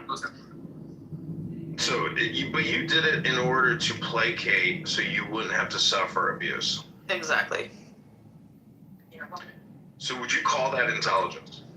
Yeah, it's extremely intelligent. Situational awareness. It's the ability to weigh cost benefit at an early. Is that like a chameleon type of trait, like a reptilian trait? Like I mean, I think the limbic system is definitely involved, but I don't know if I'd call it like wholly reptilian. What about the sympathetic nervous system? It's you're constantly like trying to balance the tension between your sympathetic and parasympathetic nervous system. Mm-hmm. And the other party, your abusive parents, are also trying to balance their, parasympathetic and lymphatic and sympathetic nervous systems to your balance. So in the end, what you're saying is your deceptive, acceptance of Christianity gave a balancing effect to an otherwise abusive situation. So the communication of peace within the Bible brought that equilibrium, right? No, my own situational awareness did. What about the other opposing party's situational awareness to your situational awareness? They're not very aware. They're covert narcissists, so they're completely self-absorbed. They don't really pay attention to other people's. They lack empathy. So. Do you think in your own life you've also adopted your parents', covert narcissism? No, it's quite the opposite. You're the opposite of a covert narcissist? What's that? I'm highly empathic. I'm a people pleaser. I self-sacrifice in order to put those plants away on your own, right? In order to improve other people's lives, constantly. Okay. I always put other people before myself. It's because I was conditioned to be that way by covert narcissists. I was always conditioned to put their needs before mine. So. I often ask people here, what's your most painful memory? Do you think you could answer that? Yeah, I was being forced to suck my babysitter's son's cock and having him ejaculate in my mouth. Jesus. Sorry to hear that. Is that really your most painful memory? Yeah, horror show. Yikes.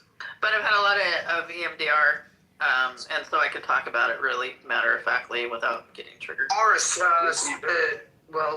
or swallow. What's EMDR? Movement sensitization and processing, reprocessing. Did you have to spit or swallow, or did you have to spit or swallow? I went and threw up in the sink in the bathroom across the hall.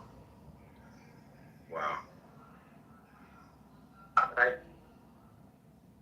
I was 7 years old. Oh, you didn't say that. You didn't say that before. I guess what I'm asking, or not even asking, but do you think books can be therapeutic? Yeah. It's kind of like you can read some books that are I like reading the book of, I won't write the Bible up wholesale. I love the book of Nicholas, Because do you think the Hegelian dialectic can, basically reprogram and create new, traits within your personality for therapeutic purposes? What are you talking, CBT or something, or DBT? No, just there's literally dialectical behavioral therapy. Yeah, that's what I mean. Yeah. So why would I not think? I think it works for some people. It didn't work for me very well because all my trauma I generally somaticize, which is why I went to EMDR. It's a more sort of unconscious bilateral stimulation process where you basically dredge up bad emotions and then you stare at a dog moving back and forth, and the bilateral stimulation helps you reprocess and sort of compartmentalize the things so that they're not so triggering. It's almost like hypnotizing yourself, which I'm sure you enjoy. Yeah, I mean, obviously it works for some people, but there's also, like, what is it, acceptance and something therapy as well, where you just fucking accept it, right? You learn to accept it. When you don't do this dialectical thing where you counter it. It just depends on the person and what their nervous system responds to. Because that's the thing is, like, with mental health, is like people try to compartmentalize it into like all sort of like your brain and the way you think and whatever, but so much of it is like somatic sort of response to things. And if you start recognizing it, that it's like a general sort of like nervous system dysregulation, rather than what you're thinking, then all sorts of other therapies open up to you that are probably more effective than like talk therapy or CBT or DBT.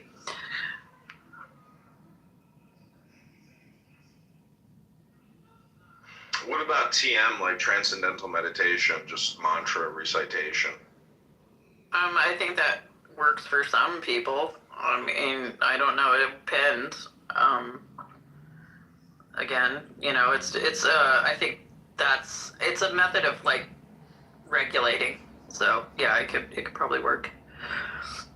People don't recognize that what they're doing is regulating their nervous systems.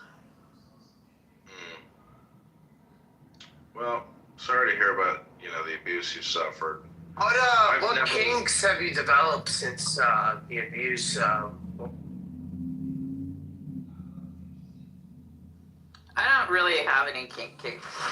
I did basically kind of try to like take control of my own sort of sexual health and identity in my 20s, and was very open and exploratory intentionally. I did shit that scared me, or I didn't enjoy, or I thought I wouldn't enjoy, just to see if I did.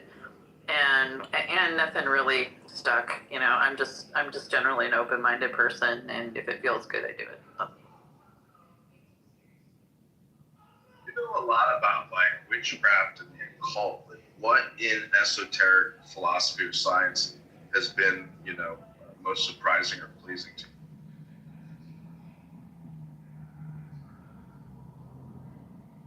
I'm eating right now, but I'll have to think about that for a while. Putting in your mouth at this moment right now.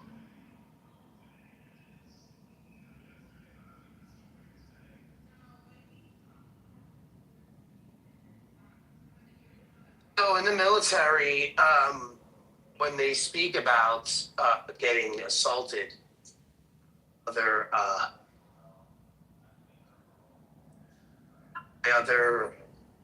soldiers, part of the training is that they don't fight back, so that they'll survive. Yeah, women are conditioned to do that from like youth. Well, it's almost protocol.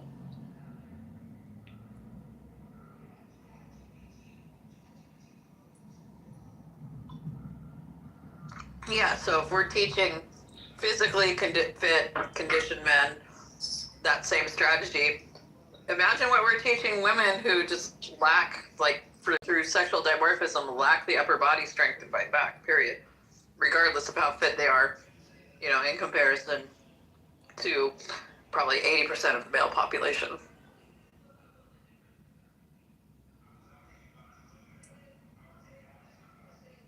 I think the chances are higher of you actually killing him when he's done if you don't fight back. I mean, if I have access to something, he's going to end up with a fucking key in his eye or something. But, My God, I'm gonna be damn sure that whatever I do incapacitates him, so I could like flee. Well, that's what I mean. It would have to be like you waiting for the right moment.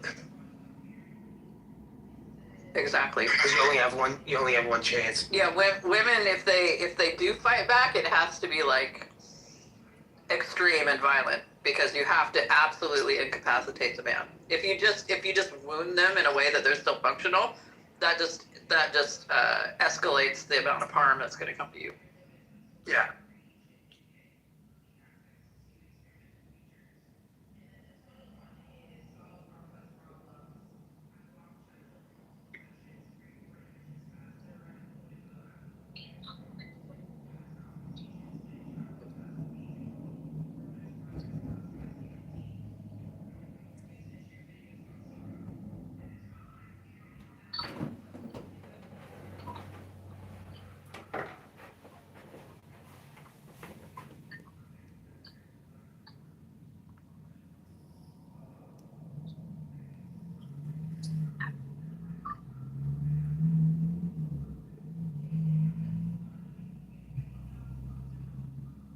This conversation made you feel uncomfortable, Lord?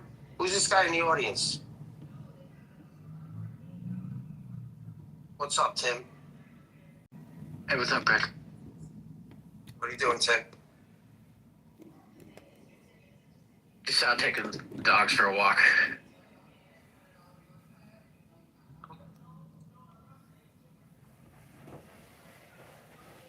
¿Qué fue?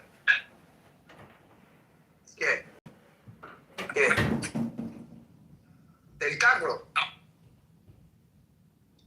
No, ellos me están dando dinero.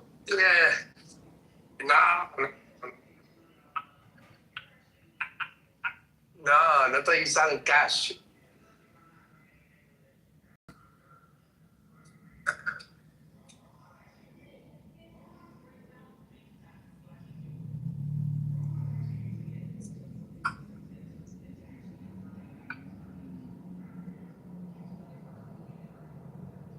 Yeah, anyway.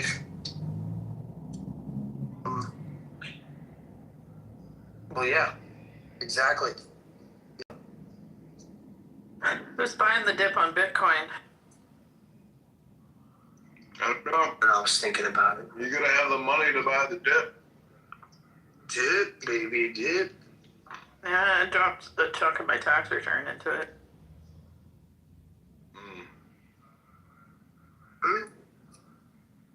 That's interesting. So Cora, I know you're into that kind of stuff. Cora, back to the trans issue. You know, I went to There is no trans issue. Well, I went to a Jewish synagogue one time, and they have these women that present as men. You know, they look like little boys. And the girl that I was dating at the time, who had the most amazing ass, said to me, you know, it's very rare for women to present as men, but it's very common for men to present as women. And I think it's because it's a lot easier for a man to present as a woman as opposed to a woman to present as a man. Because Even in modern, trans medicine, it's a lot harder and more dangerous for female to male transition, simply because like our bodies aren't meant to accommodate male-sized sort of vocal cords. You get vaginal atrophy from taking testosterone, which can cause all sorts of other problems. So like, yeah, it's a lot easier to do female to male transition than male to female transition than female to male. There's a lot more risk involved. So.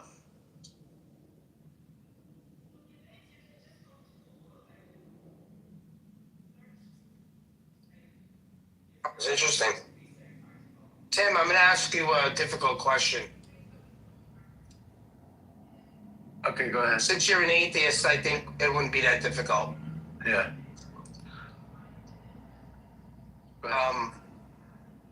When is it ever appropriate for incest to be the case? Do you have any scenario? I mean, I can't think of any off the top of my head that are like would make it appropriate. Like I'm sure if I thought about it, you know, maybe if you were like down to the last 2 people on Earth, and you're like, you're afraid that you're going to have some type of, if you all die, there's going to be no way to keep, if your goal is to keep the population on the Earth or to keep your family going, I suppose at that point you may think about something like that, but I just don't really think in general that it's a good idea.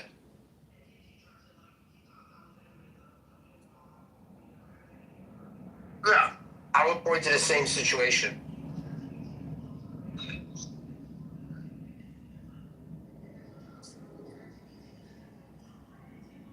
Well, I mean, I wouldn't say last 2 people on Earth. Like, it's more.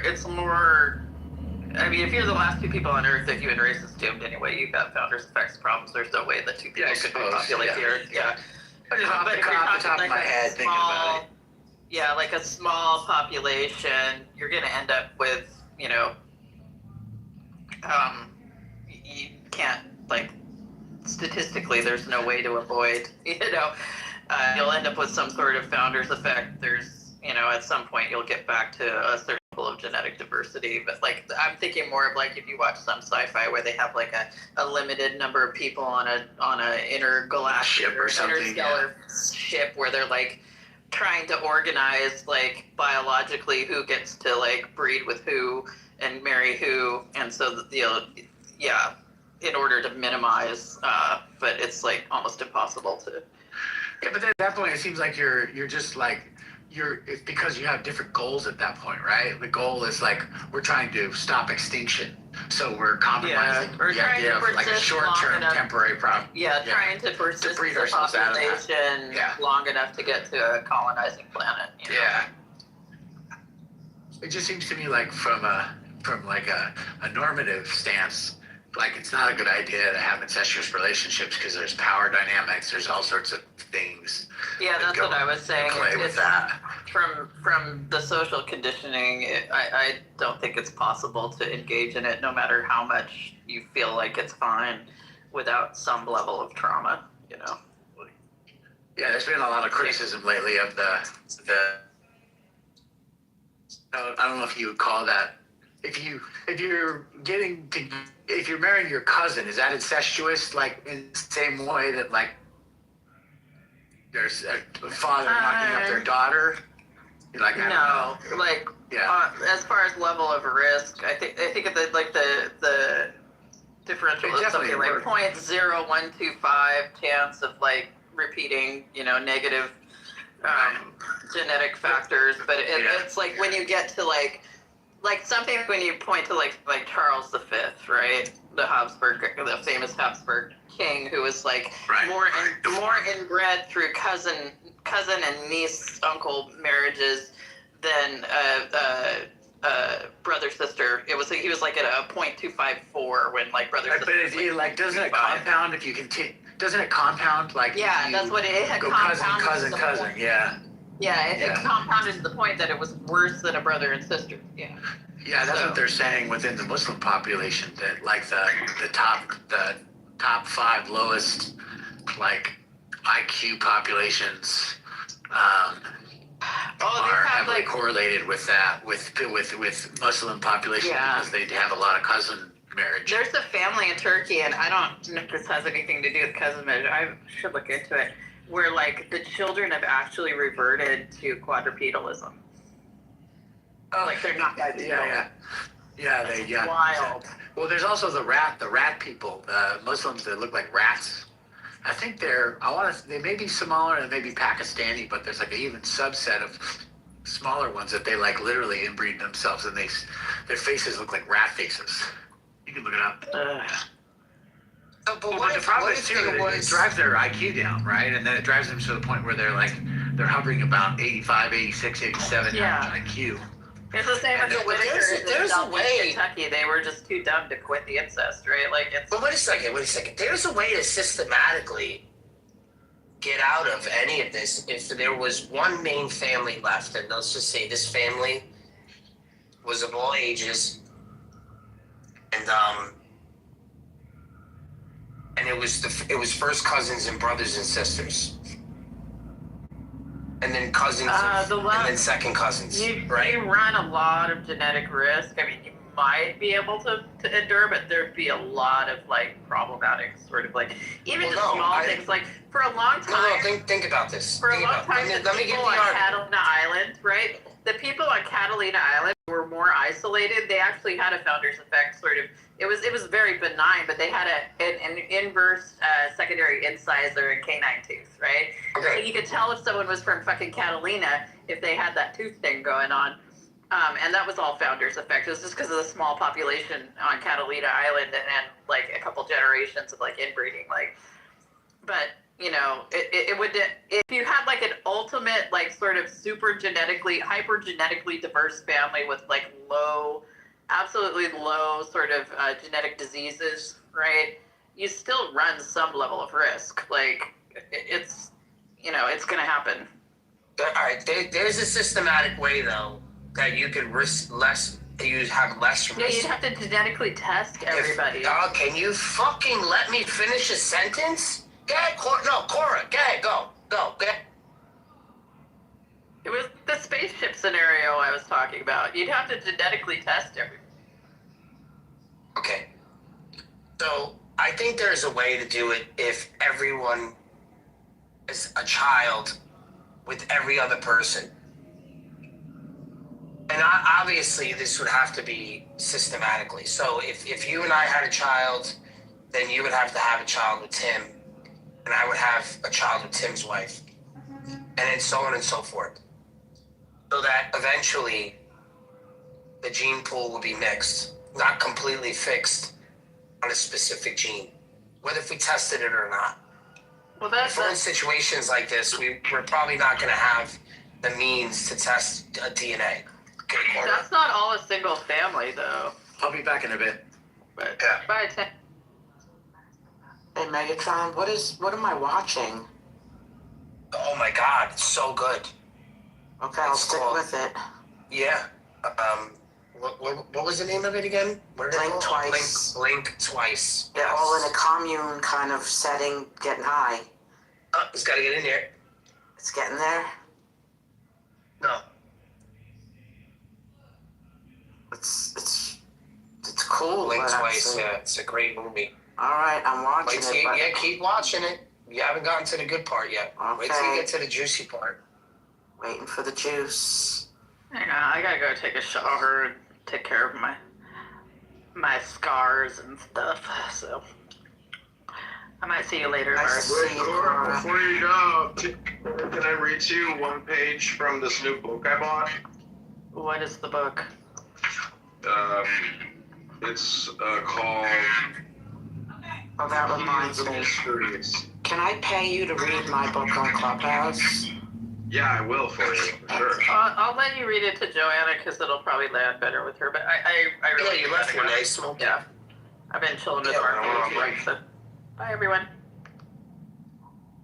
Okay, this is page 83. And It then we're says, gonna work on reading my book on Clubhouse. oh, do you want to do it right now? Give me a link. Okay. You can text it to me too, to my personal phone, or you can message me on Instagram or other ways. Or maybe here. I very rarely look at these messages on this app. It's all spam.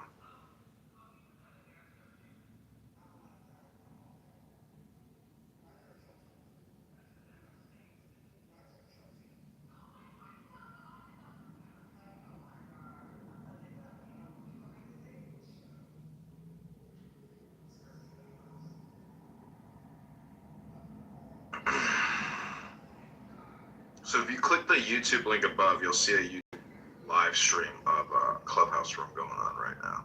It's nothing important, but I'm gonna update it to my office.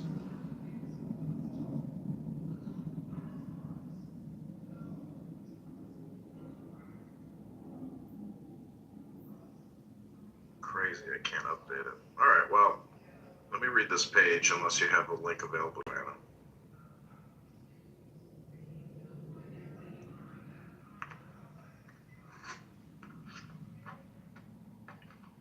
Look at this page 83. It would would be a mathematical demonstration of the infinite. It would be the infinite finite, the unknown known, the immeasurable measured, the indicible named. That is to say that dogma could only cease to be absurd in the eyes of reason to become, in the eyes of faith, science. Reason and good sense in one. The most monstrous and the most impossible of all absurdities remain the objections of dissent. The Jews, our fathers in religion, reproach us with having attacked the unity of God, with having changed the immutable and eternal law, with adoring the creature instead of the Creator. These heavy reproaches are founded on the perfectly false notion of Christianity. Our God is the God of Moses, unique, immaterial, infinite God, sole object of worship and ever the same. Like the Jews, we believe him to be present everywhere, but as they ought to do, we believe him living, thinking and loving in humanity, and we adore him in his works. We have not changed his law, but the Jewish Decalogue is also the law of Christians. The law is immutable because it is founded on the eternal principles of nature, but the worship necessitated by the needs of man may change and modify itself, parallel with the changes in men themselves. This signifies that the worship itself is immutable, but modifies itself as language does.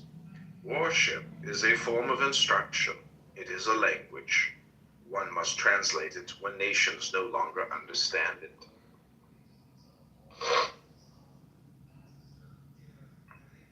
Okay, Joanna, you have the ability for me to read it?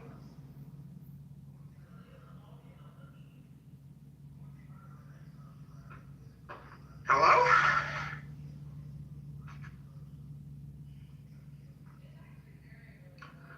We have translated and not destroyed the worship of Moses and the prophets. In adoring God in creation, we do not adore the creation itself. In adoring God in Jesus Christ, it is God alone whom we adore, but God united to humanity. In making humanity divine, Christianity has revealed the human divinity. The God of the Jews was inhuman because they did not understand him in his works. We are then more Israelite than the Israelites themselves. When they believe, we believe with them, and better than they do. They accuse us of having separated ourselves from them, and on the contrary, it is they who wish to separate from us. We wait for them, the heart and the arms wide open. We are, as they are, the disciples of Moses. Like them we come from Egypt, and we detested slavery, but we have entered into the promised land, and they obstinately abide and die in the desert. Mohammedans are the bastards of Israel, or rather they are his disinherited brothers like Esau. The belief is illogical, for they admit that Jesus is a great prophet, and they treat Christians as infidels. They recognize the divine inspiration of Moses, yet they do not look upon the Jews as their brothers. They believe blindly in the blind prophet, the fatalist Muhammad, the enemy of progress and liberty. Nevertheless, do not let us take away from Muhammad the glory of having proclaimed the unity of God among the idolatrous Arabs.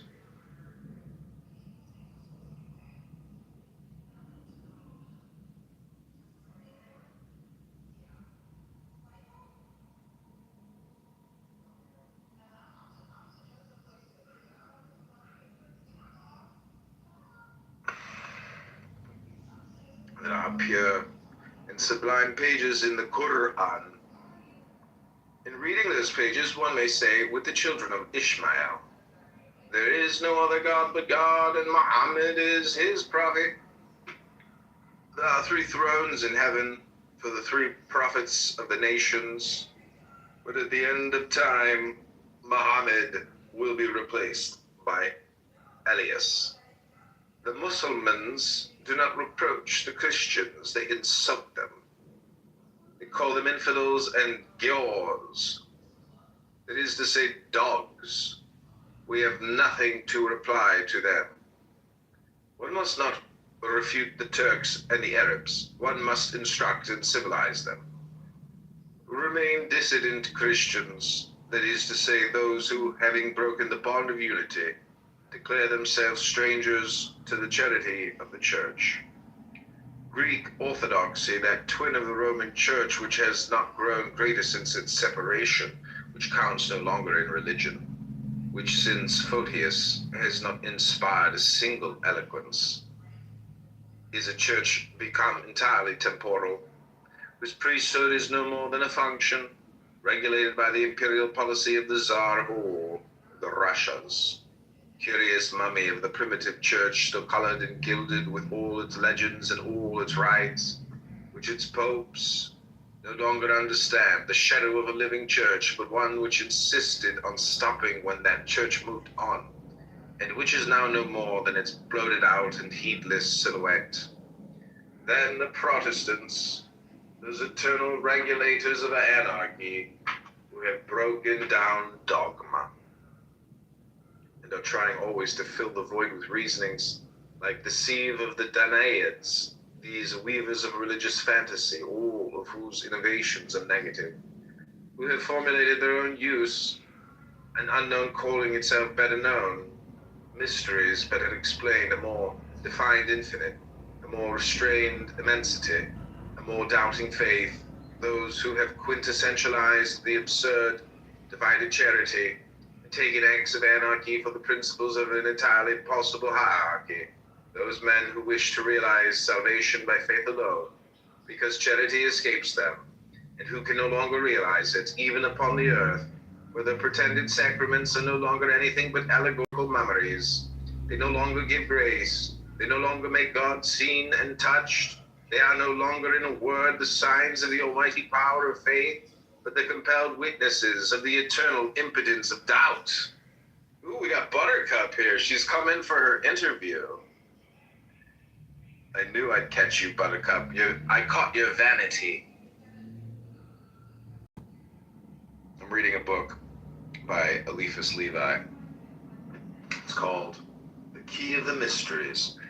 So, Buttercup, I like reading books. I'm wondering if you would ever read a book to create an audiobook, either something you wrote or AI wrote or, Benny Morrison.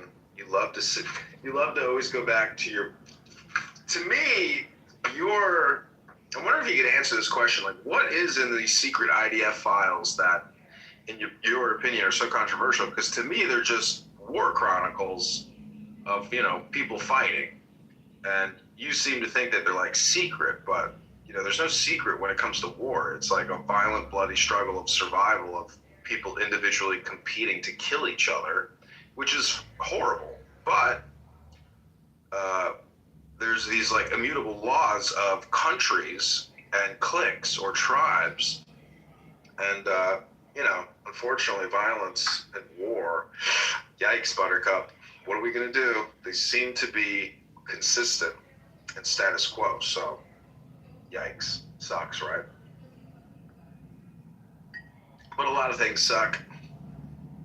She left. Buttercup left us. She wouldn't rise to the occasion.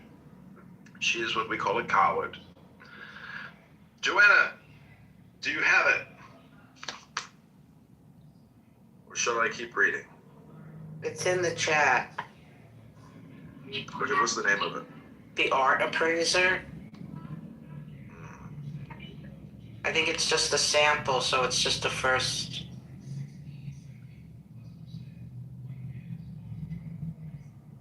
Okay, cool. I updated the room title. Really? I'm gonna cry. Don't cry. I might.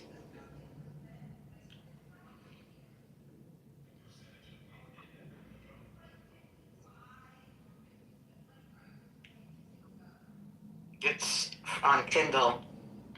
Nina Palma. Oh my God. Wow. It's me. What? It's one of my books.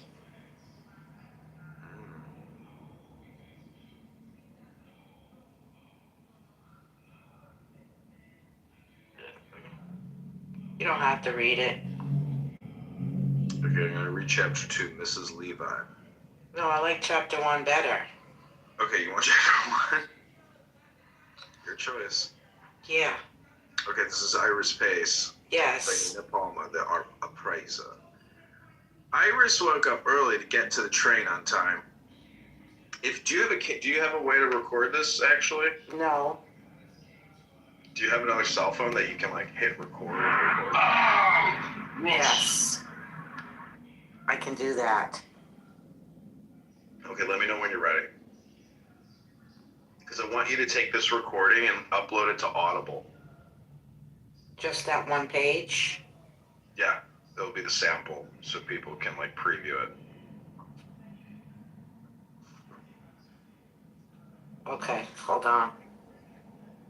And if we ever make a sale, I want you to send me $10. Okay, no problem.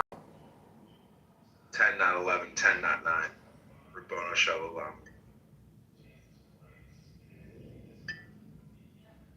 But I need you to create like a hard copy file.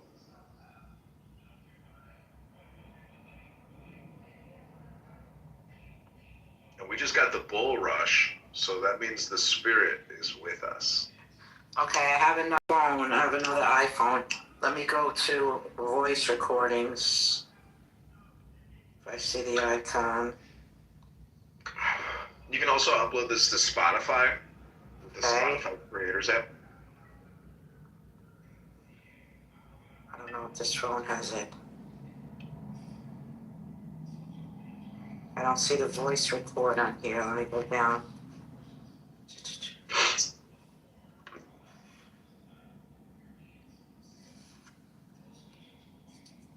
Voice memo. Okay, allow. It's recording. 3, 2, 1, go. This is The Art Appraiser by Nina Palma, read by John Kitover. This is chapter 1, Iris Pace.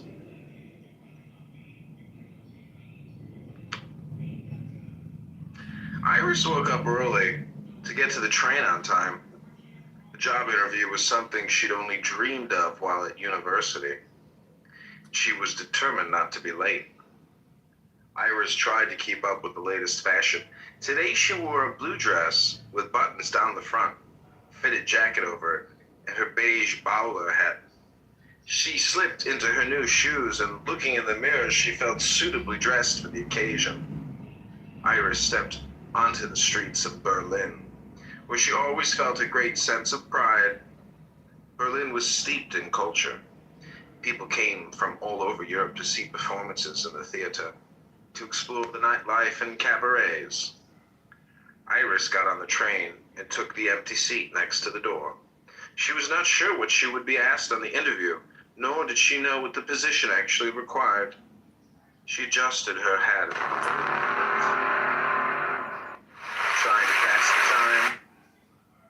Lately, she'd avoided newspapers, so she left the one next to her unread.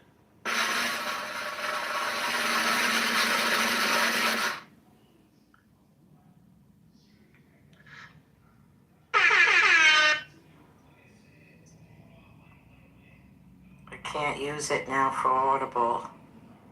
But it's okay. Thank you so much for reading it. Thank you. Oh, I was going to continue. Do you want me to continue? Yeah, I would love you to. I'm moved. Iris got on the train and took... Are you still recording? Well, how am I going to upload it with all that noise? That's okay. People... It's like filming the people filming. People like the reality. You know? Okay. It's just, again, it's just a sample. So whoever listens to this... I hope you buy the book because it's starting out great and I can tell it's amazing. So Continue recording. Yeah, I'll buy it. Just finish it. I'll buy it. Okay, I'm still recording. Iris got on the train and took the empty seat next to the door. She was not sure what she would be asked on the interview, nor did she know what the position actually required. She adjusted her hat and went through her purse, trying to pass the time. Lately, she'd avoid newspapers, so she left the one next to her unread. The nearer the train approached her stop, the more anxious she became, though she was well versed in the art world and had an art degree to show for it. As the train neared the station, Iris peered out the window.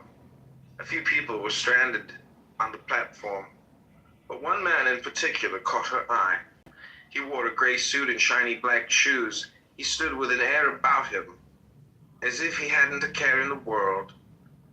Iris got off the train and he greeted her. "Miss Pace? Iris Pace?" He extended his hand. "Yes, sir. I'm Iris Pace. Pleased to meet you." "Nick Himmel," he smiled, tipping his hat to reveal his blonde hair and blue eyes. "We have important matters to discuss regarding your new position. Come, there's a delightful cafe in the corner." He held out his hand for her to walk ahead. "But sir, I'm here to apply for the position. I have not been interviewed yet." Iris was puzzled. "You stand corrected. The job is yours. We have important business and you're qualified, Miss Pace. We need a girl like you." God knows the other candidates were not as well educated. "Well, thank you," Iris said with confidence. "Say, you'll come with me to get some coffee." They walked 2 blocks to a cafe. They were seated outside at a table with a yellow umbrella. "My father has built quite a business in textiles, and now he has the notion of collecting art. Can you believe a man who worked his way up would want to buy art?" Mr. Himmel mentioned to the waitress. "What would the world be without art?" Iris smiled. "True. A successful man must have purpose. My father now wants to collect art, and he needs someone to appraise the paintings. With your art degree, I'm not trained in appraisal, sir. Renaissance, Impression, Abstract, and I hear you have studied Romanian and Italian artwork as well." Mr. Himmel certainly knew her educational background. "Well, yes, Iris tried to explain. "Well, that will do just fine. I'm sure the university familiarized you with old well-known artists, as well as some up-and-coming ones," Mr. Himmel continued. "But appraisal, that's the field of a specialist.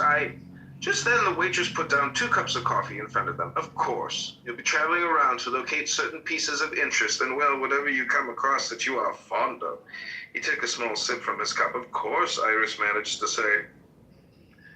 "There are 2 pieces we are looking at right now. How does tomorrow afternoon sound to you?" Mr. Himmel looked directly at her, waiting her response. "Tomorrow will be fine," Iris agreed. They spent about an hour in the cafe. Mr. Himmel spoke about his business and mostly listened. He went back to the train station, and Iris was glad her train was waiting. She was wary of this man she had just met and wondered if she had made a mistake by coming. She decided to talk with her father about it, then thought twice about the idea. Was there anything that should cause her suspicion? After all, she was educated, yet how did Mr. Himmel know so much about her? Perhaps he inquired about her from one of her teachers, and it was no cause for concern. Iris decided to put her mind at ease and tell her parents the good news. Thank you so much. She will be working for the SS, and it gets really good to those who want to give it a chance. She will find out she is working for the Nazis, and that was beautifully read. I'm forever grateful.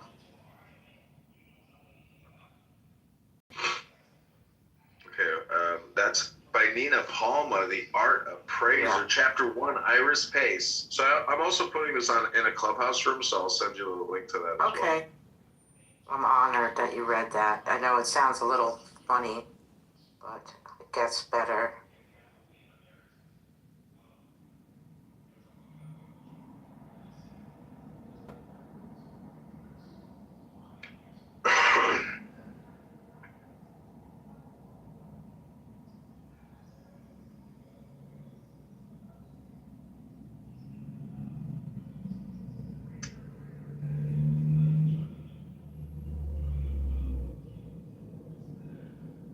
also going to put it on X.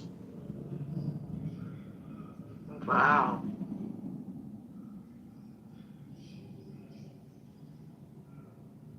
Do you have an X account? No, not anymore. Well, if you get one, you can share the link that I'm putting up. Right.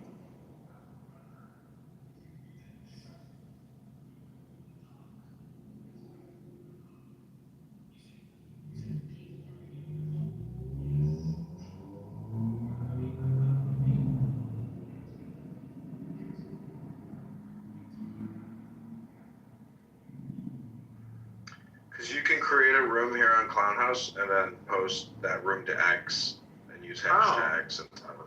Really, thank you again. I'm getting a lot of money from this book, but I'm shocked that people are reading books about the war. Well, it's your keyword. You're ranking for the word the art appraiser. So people are finding it because they're looking for, the art appraiser. I'll be right back.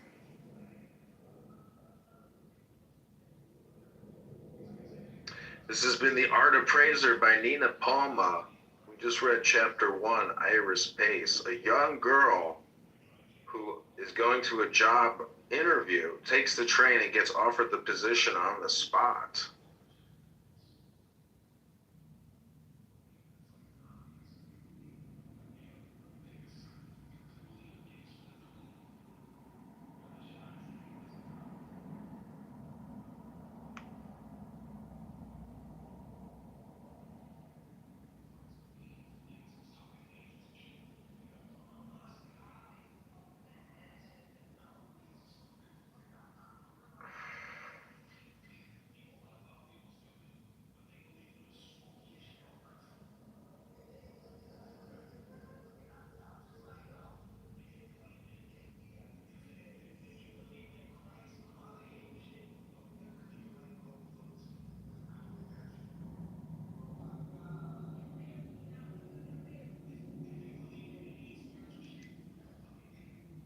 That you just put your little, daughter in, and he wants to go in there and do his makeup or something. And then when you accuse him of being a man, he wants to put on a show and say, "Oh, first of all, my name is, Janet, and my pronoun is she and her, and I have the right to use this bathroom." Like, don't you think he's still putting on a performance, and therefore it's ridiculous? And you should be like, "Sir, you got to get out of the bathroom.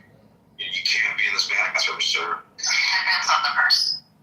Does it really depend on the person, or shouldn't we have a level of standardization? And some people that obviously do it means they're like narcissistic and have some sort of like histrionic personality disorder, and it feeds them to that and gets them the attention that they're seeking, right?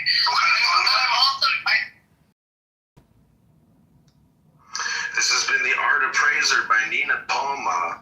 We just read chapter 1, Iris Pace, a young girl who is going to a job interview, takes the train and gets offered the position on the spot. This has been The Art Appraiser by Nina Palma. We just read chapter 1, Iris Pace. So that's on my YouTube account, Reading Thank Books you. ASMR. I'm a publicist, Joanna. I know. I'm a marketer. Okay, if I get book sales this month, I'll give you a slice. Yeah, give me a piece of pizza. I will. I'm a woman of my word. Yep. She's working for the Nazis. She's working to the limit.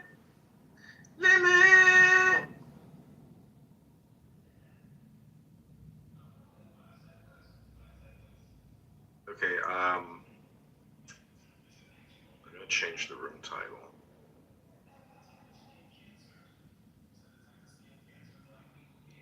To prove to me your God and prophet are real.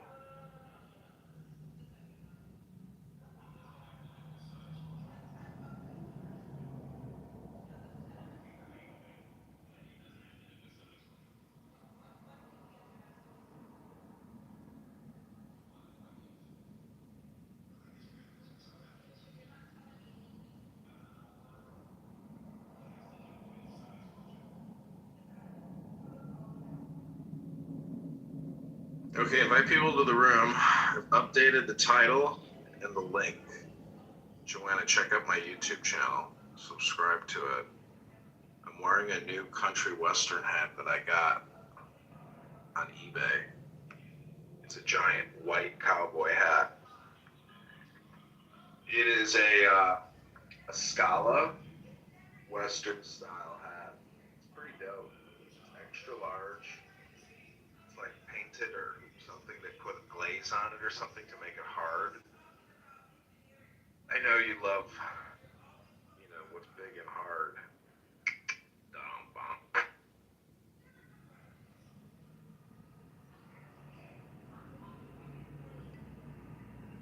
We're also going to modify the powerful Dennis James and make him a mod. Powerful green bean. Powerful. Invite people to the room so they too can experience the power. Yes.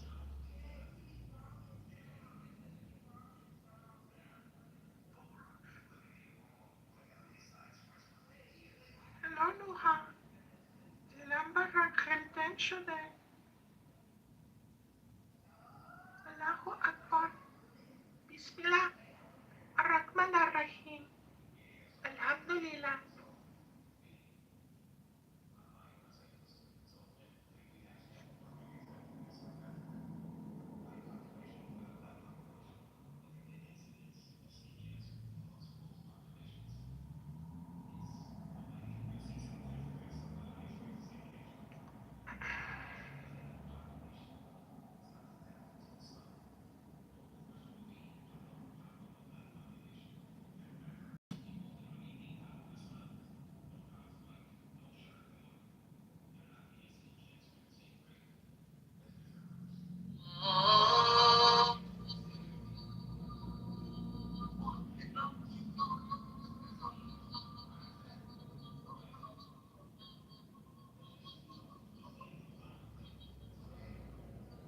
Okay, now is a good time to invite people to the room. Click at the top, hit the share button, invite people to the room. Take your little finger and click, click, click, click, click, click, click, click, click, click, click, click, click, click.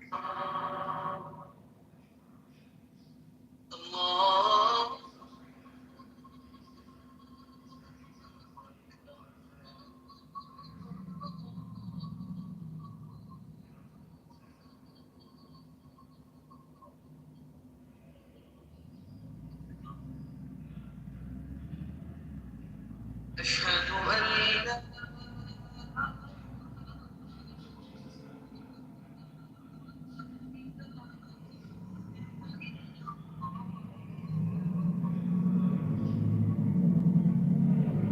أشهد أن لا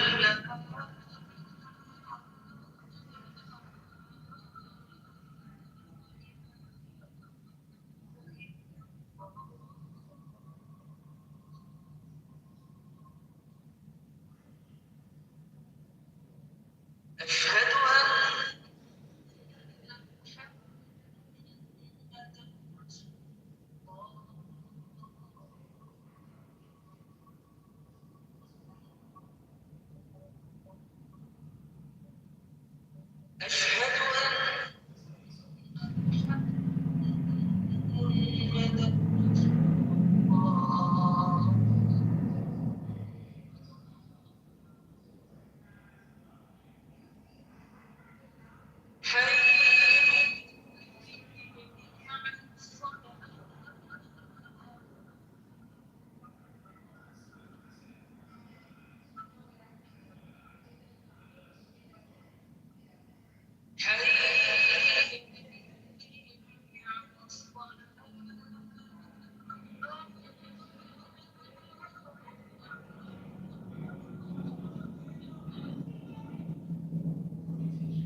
updated the room to the Iran war because war is breaking out all across Iran at the present moment.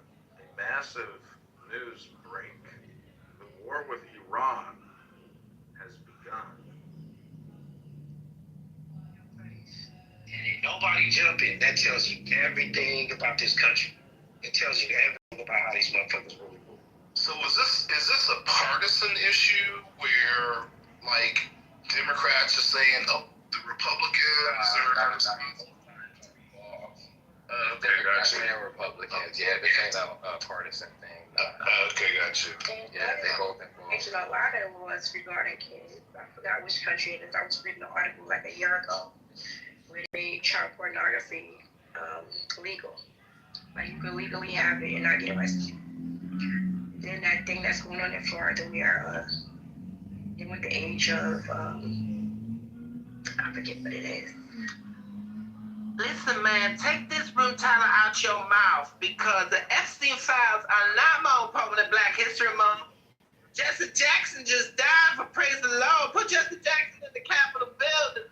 Let Jesse Jackson have a state proper burial. Please, praise Lord Jesus. Jesse Jackson, please, Lord, stop using the Lord, Jesus.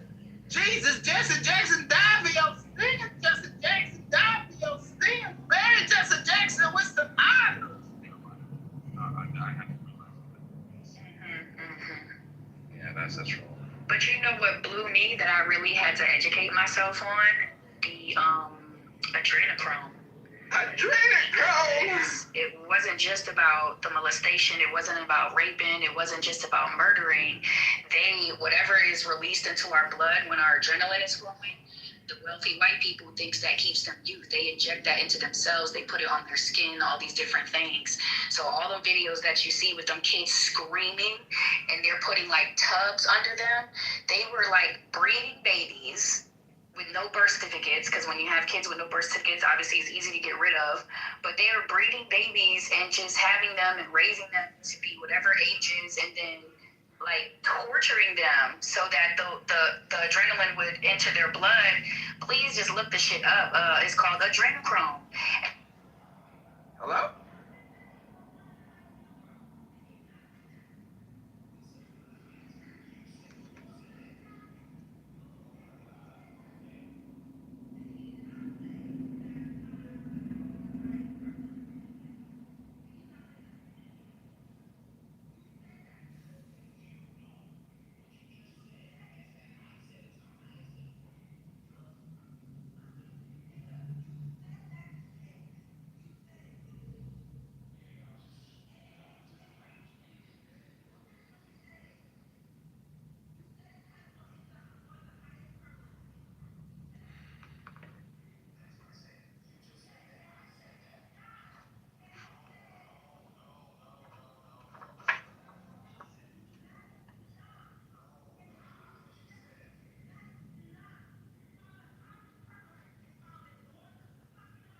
It is then against faith itself that the Reformation protested.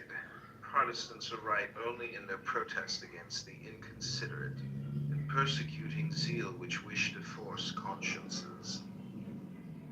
They claimed the right to doubt, the right to have less religion than others, or even to have none at all. They have shed their blood for that said privilege. They conquered it, they possess it. But they will not take away from us that of pitying them and loving them. When the need to believe again takes them, when their heart revolts against the tyranny of a falsified reason, when they become tired of the empty abstractions of their arbitrary dogma, of the vague observances of their ineffective worship, when the communion with the real presence, the churches without divinity, and the morality without grace, finally frighten them. They are sick with the nostalgia of God. Will they not rise up like the prodigal son and come throw themselves at the feet of the successor of Peter, saying, Father, we have sinned against heaven and in thy sight, and we are no more worthy to be called thy sons.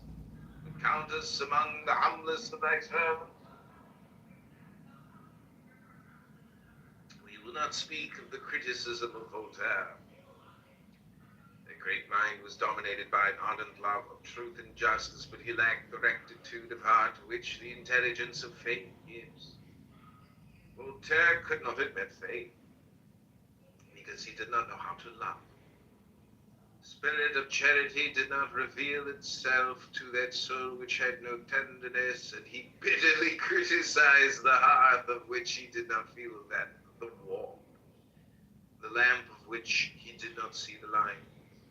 If religion were such as he saw it, he would have been 1,000 times right to attack it, and one would be obliged to fall on one's knees before the heroism of his courage.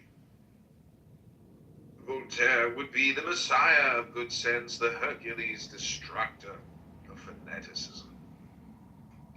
But he laughed too much to understand him, who said, "Happy are they who weep."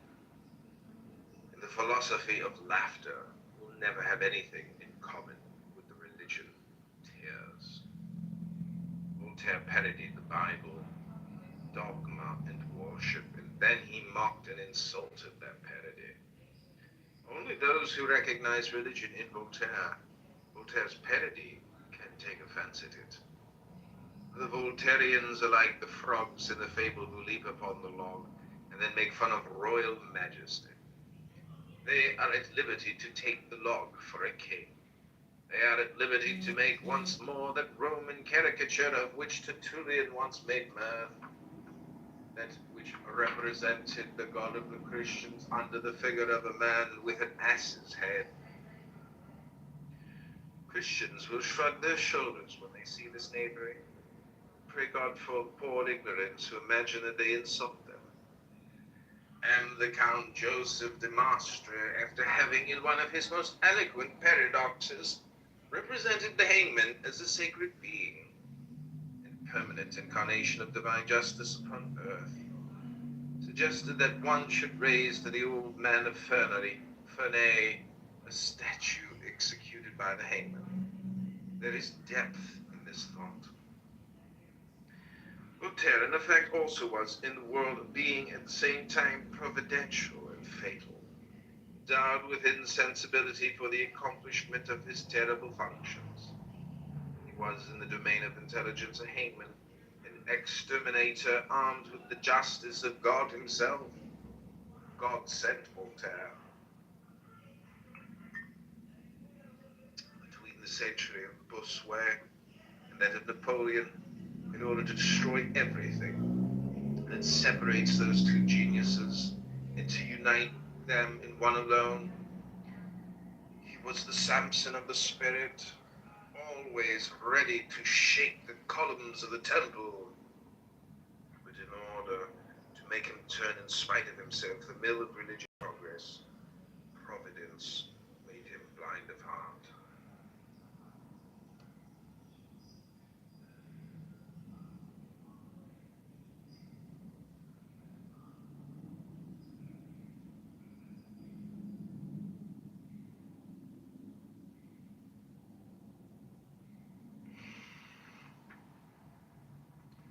Article 5, solution of the last problem.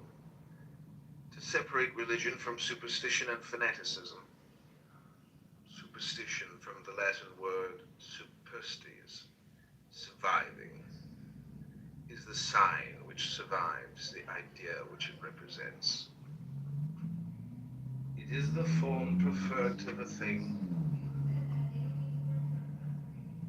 The right without reason, faith becomes insensate through isolating itself. It is in consequence the corpse of religion, the death of life, stupefaction substituted for inspiration.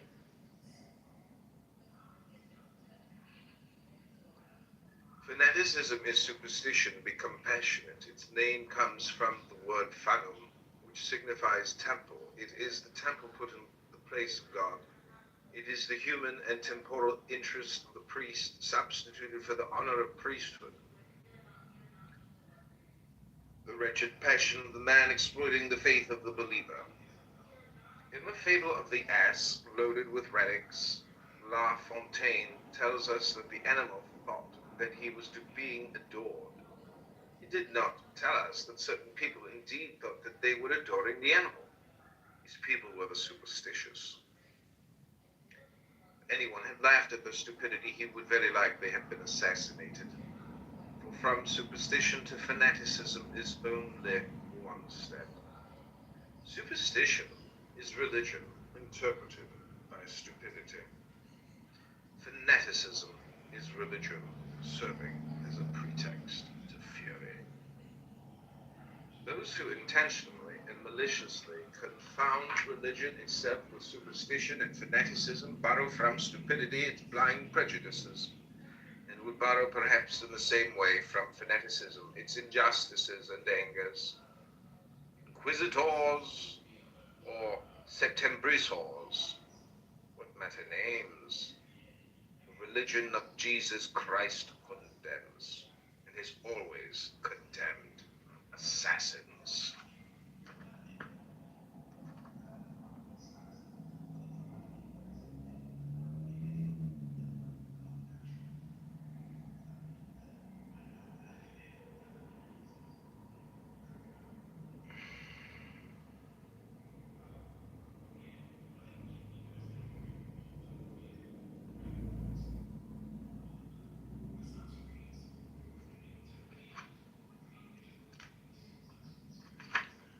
This is page 91, resume of the first part in the form of a dialogue.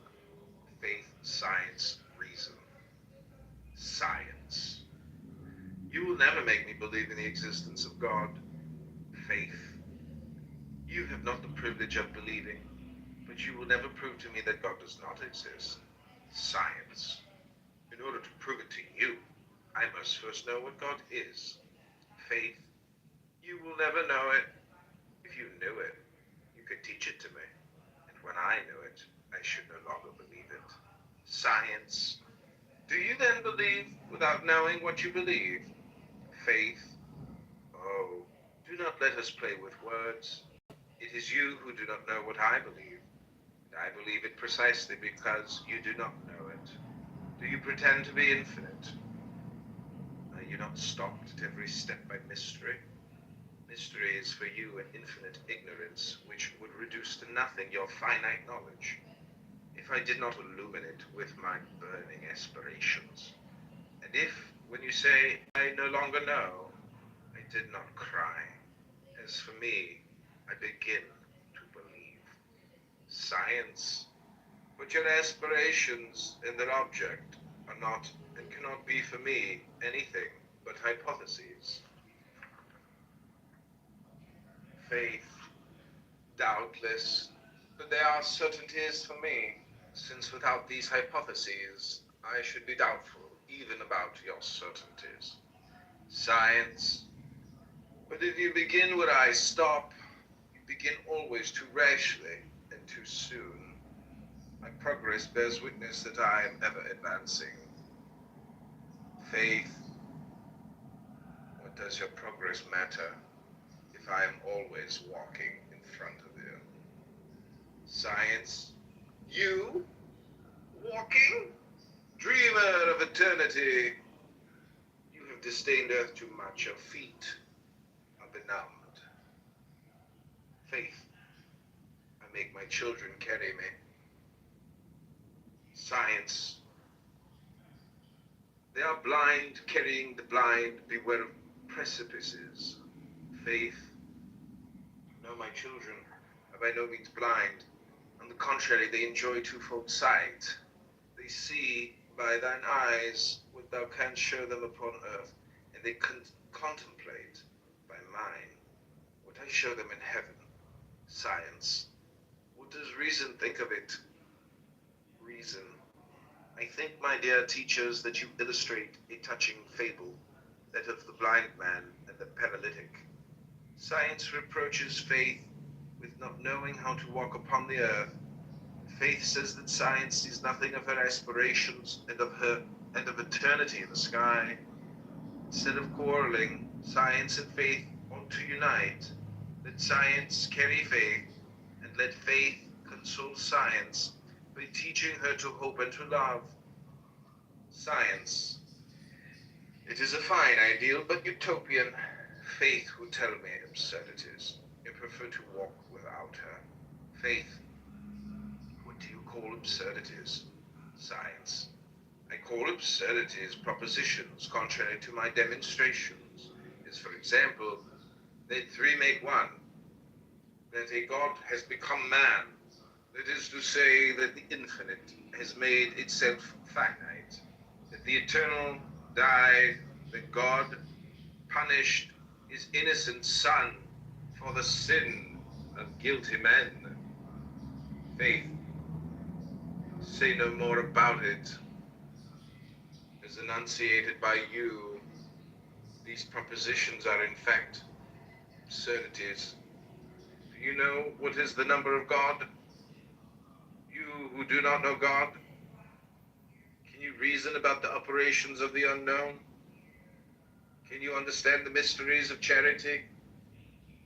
It must always be absurd for you, for if you understood them, my affirmations would be absorbed by your theorems. I should be you, and you would be me, or to put it better, I should no longer exist, and reason, in the presence of the infinite, would halt, blinded forevermore by your doubts, which are as infinite as space. Science.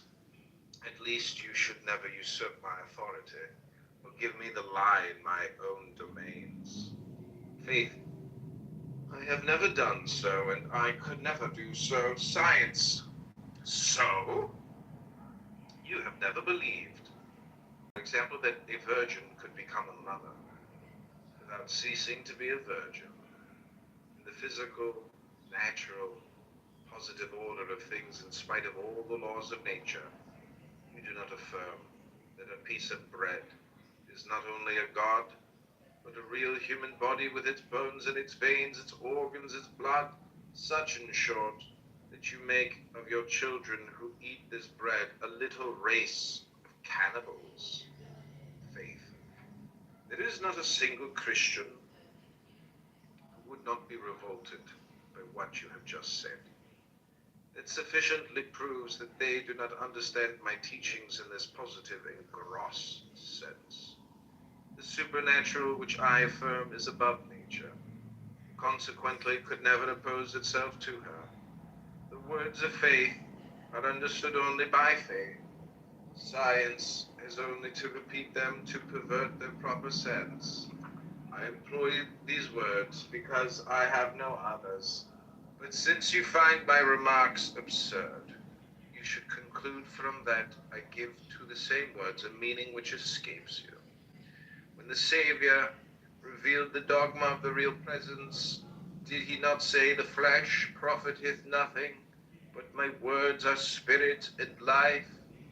I do not give you the mystery of the incarnation for an anatomical phenomenon, nor that of transubstantiation for a chemical manipulation. By what right do you exclaim absurd? Do not reason about any of the things you know. By what right do you say that I talk unreasonably? Science. I begin to understand you, or rather I see that I shall never understand you. This being so, let us remain separate. I shall never have need of you, Faith. I am less proud, and I recognize that you may be useful to me, perhaps. Perhaps, too, you will be very sad and very desperate now. I will not leave you. What are you reading, Lord? Sense. I'm reading The Key of the Mysteries by Rabbi Eliphas Levi. Okay. Thank you. Reason. Be well, where of doing so, I am necessary to both of you. And I, what should I do without you? In order to be just, I need to know and to believe, but I must never confound what I know with what I believe. To know is to believe no longer. To believe is not to know as yet. The object of science is the known.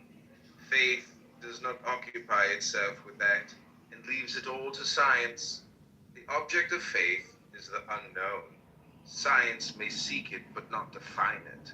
She is then obliged, at least provisionally, to accept the definitions of faith, which it is impossible for her even to criticize.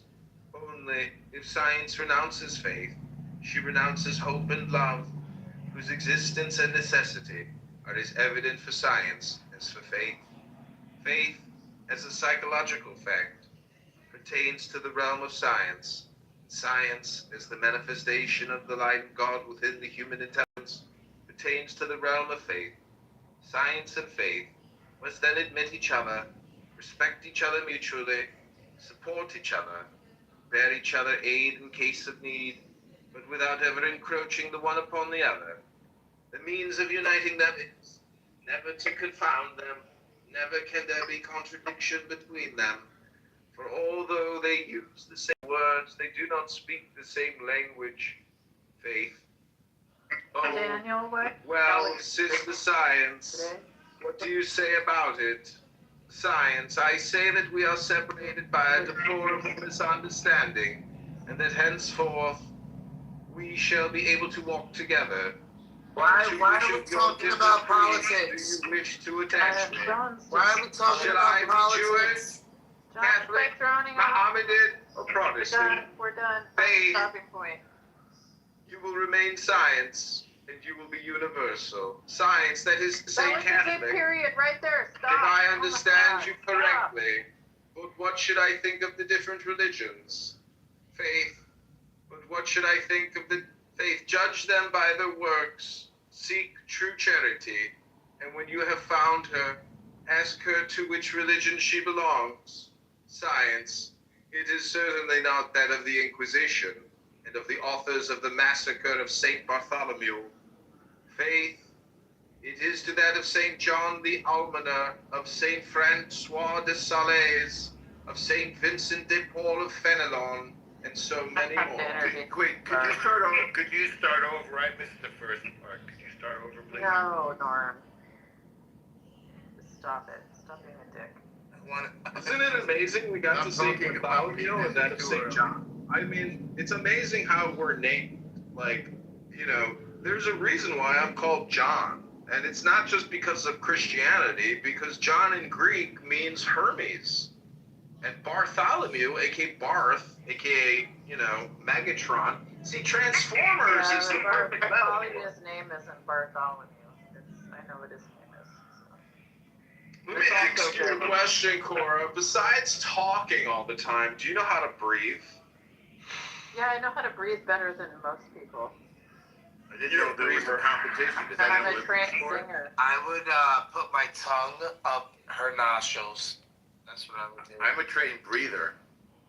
You're a fucking mouth breather, Norm. No, I breathe through John, my nose, don't do sweetheart. that. John, don't do that. Excuse me, Cora, don't do what? He's Norm. Pardon me, madam, I'm on Norm because I love Norm, and Norm is a good man. How dare you tell me not to do that, Cora? Don't be Don't so you know nosy, the chain Cora. of succession for green beaning? I green beans you, Cora. I green bean everybody. So, you know, why don't you learn to breathe instead of learning how to talk all the time? Hello?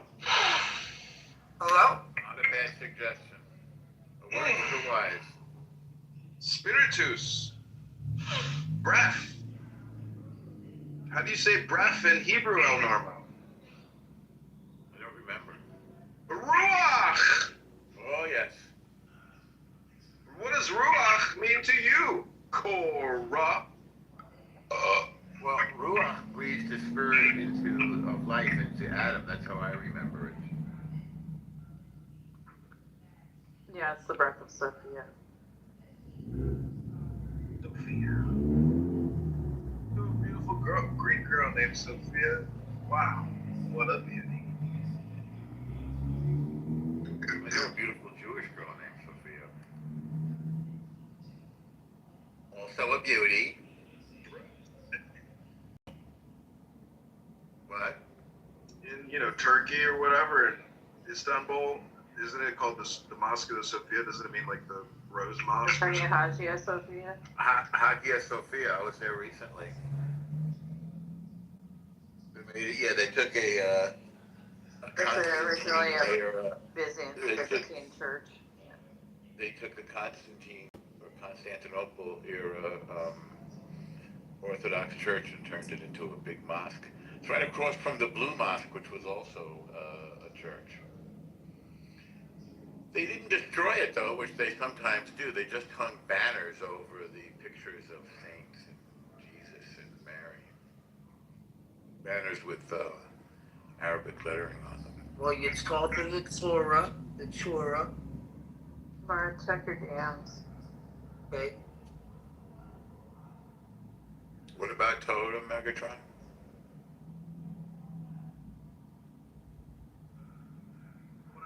Love about Clubhouse. You taught them all the menstruation Talmudic verses, and they fell in love with it. Family Purity, Nita. Yeah, that was a good day. Yeah, I'm glad you were listening, Megatron. This is when people say check your DMs. If everybody can click the Still YouTube haven't link checked above, DM. Hold on a second. can everybody subscribe to my YouTube channel to help support the work of John Kitover? Because I've been reading a lot of books, and I try to live my life by what I read, and it's transformative. One of the books I Are you recently still taking donations? We are, but we don't need financial donations. Right now. Clown Town?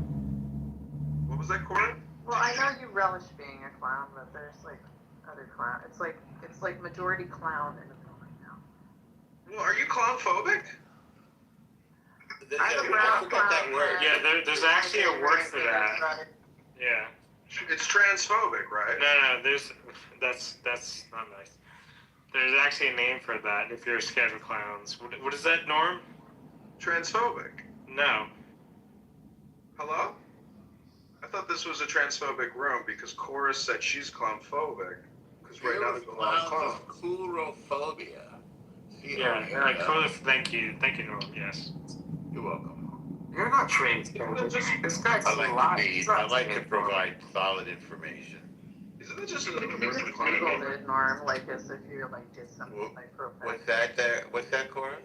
All you did was Google it. It's not like you're like. Well, I would have Googled it as well. I mean, I knew the term existed. Yeah, you said it, David. Cora, you're very interested in me. You talk about me a lot. What's the deal with that? She's having radiation procedure done on her breasts right now. In every conversation, it's kind of hard not to talk about. Isn't that yeah, what? Well, Mike, I don't know about? about. Well, he has VIP It's an audio here, app. Cora. So. Also, he has one of those medals. Yeah, I'm a medal winner. I'm an Olympic clubhouse person.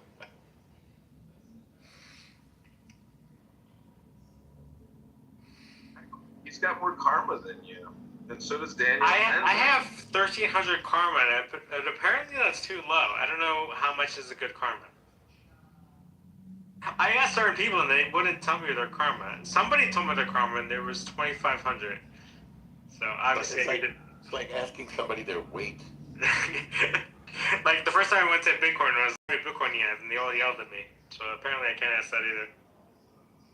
You asked them how much Bitcoin they own? Why, certain people, yeah. I asked like. David, I got a question for you. You have 2 PhDs, one in math, etc. And so, if we look at El Normo's karma points, which is at 10% or 0.1%, I want to ask you a statistic question. Can you tell us what the word magnitude means, David, relative, to mathematics? Help. So when it comes to math questions, I only take them based on how much money I'm going to make on the answer. So if you want to pay me, I mean, I will certainly answer your question. Okay, I'll give you $1 in the honor of the Reva if you could define the word magnitude to me. So for a question like that, I would request $150. You can cash at me anytime. Done. But I'll give you the money after you define magnitude. I will send Well, you with all due respect, I don't trust you enough for you to send me them. I can't if Norm asked me that question, I would respect Norm. I would trust Norm enough that he would give me the money, but I don't respect you. With all due respect. Why can't I get a straight answer out of you anymore? Anymore? Have you ever been able to? Like, what are you talking about, Sean? Corleone impersonation. Don't you watch movies? It's from The Godfather. I haven't seen The Godfather since I was like 8 years old. Like, whatever. 8 years old? You were that young when you watched. Oh, Normo, Cora shared a very. Your parents should not have allowed you to watch that movie at 8 years old. Dude, I used to watch Falcon Crest all the time with my grandma. What is Falcon Crest? I don't know what that is. Oh, Normo, Cora was being sexually abused as a child and was being forced to suck. Whoa, whoa, whoa! I don't think you should say stuff like that. No, this is part of the room history now because we actually own It's okay to like just dredge it up casually. And I just say that It's my I was story at, to tell, John. well, I called it The Aristocrats. Cora just called it her trauma story because we don't know if it's real or not. But we do know when a man goes into a bathroom at Target, my worst he's not hitting the mark. The trans man at Target doing a performative art show as a they, them, to me, Cora doesn't believe in national federal laws with regards to gender I bathrooms. mean, technically, non-binary people aren't trans. They're just kind of in the middle. Non-binary trans people are not trans, they're in the middle. What does all that even fucking mean anymore? Trip It and doesn't be really like, mean oh, English. she's Do I not in care? Nebraska. No, I don't care. I'm tertiary. I'm trans. I'm racially trans. I'm a triracialist because I'm a Mischling, patrilineal, Jew, a Christian and a Buddhist, Iberian. Buddhist doesn't And Norm, can I ask you? Have you asked John if he's a real Jewish person? Is he really a Jewish person? What he's telling you, I believe to be the truth. So he is a Jewish person. My dad is There's Jewish. people in other rooms who say that he's not a real Jewish person. Not a Jew by the law. Not a Jew by the He's law. more Jewish than most of the people I know. Just about everybody. Well, there's not.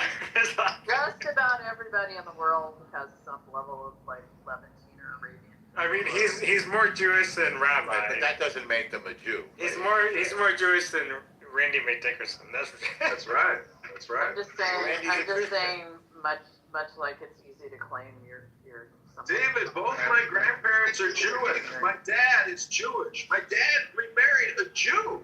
And I always tell my gorgeous mother, don't you think it's amazing that that dad, married a Jew? You don't have to prove anything to me. You don't have to prove anything to me. I was just asking Norm. Jewish woman's hello?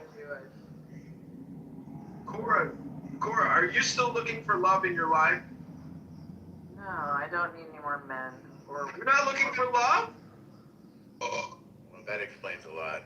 There you go, Norm. What are you talking about, Norm? We solved it. We hit the nail on the head. We're talking about the previous 3 sentences. We put the camel turn on the camel. Or women in my life? No, you I've seem got bitter. plenty. You seem bitter and angry and irascible. No, I'm not. Resentful. Well, you act that way. No, I don't. Yeah, you do. No, that's your perception of me because you're No, saying it's not. It's the way you behave. I know you are, but what am I? You should think about just that. because I don't fawn over you, like No, you that's not portray me in a negative light listen to because your I voice won't right fawn now. over you and your fake ass fucking persona.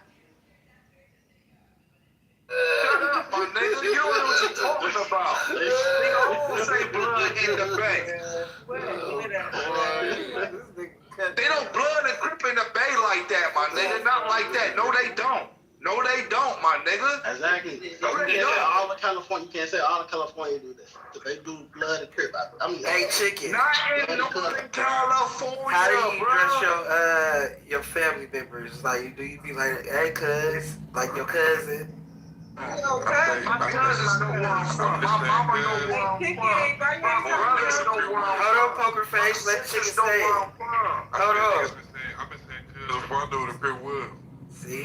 That's not My mama know where I'm from. My daddy know where I'm from. What's that got to do with the price of tea in China? That shit crazy. Huh? Donna, you know what I'm saying, Donna. You know what I'm saying, Donna. Come on, Donna. You know it's... Donna, don't do that. You know exactly what I'm saying. It's Brother Wick. Don't do that, Donna. You know what I'm saying, Donna. Please don't do me like that, Donna. You been drinking. He had a beer or something. He be letting that beer, that nigga take a break.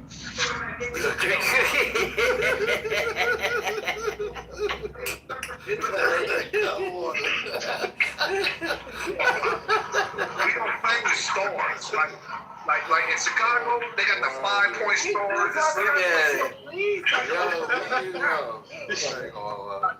We always talking about gangbang trivia. I just know the history, man. I don't gangbang at all. I don't do no gangbanging shit. I don't. Let's talk about Get to this conversation. All right, yeah, can we drop that? Thank you. Drop it.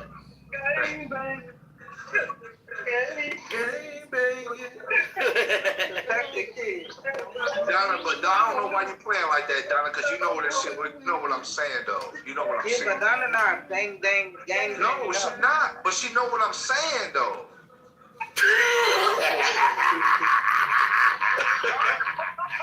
This nigga, you know what he's telling you. Right.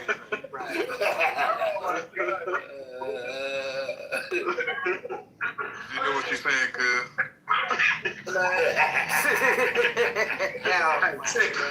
You heard, Blind? Chick.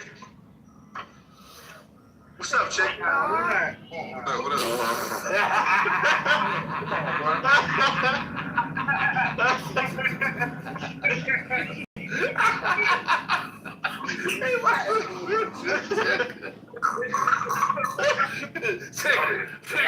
What's up, chicken? It's okay. Y'all wild, man. But Donna, she's from California, so Donna know what I'm saying. She can laugh all she wants, but when it come down to it, she know. She know. I know what you're saying, bro. But Niggas don't walking around talking about cuz. different state. You're not gangbanging, my It's nigga. some states in America, bro. You say cuz and blood, you from somewhere. You're from somewhere. You can't call your cousin cuz. Bro, it was cousins before Crips. Exactly, bro. That's like the old down south word. Yeah, them niggas bad. Them country ass niggas came up there saying, From the South, that's how retarded you are when you, it's a down south word. We all come from the South, my nigga. So why don't can't be everybody word here, bro? That's a dumb mistake. Why you? We all come from the South. When niggas say cuz, he from somewhere. I know a country nigga. You gotta be from somewhere in California. You said cuz. That's not California, nigga. It's not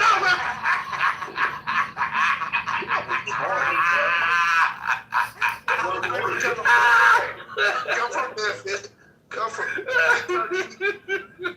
take a see where you from and go to the hood and say cuz or blood and see what happened. How many niggas ask you where you from? Right. Just do that then. Fuck it. Fuck what I'm saying. Just do it. Okay.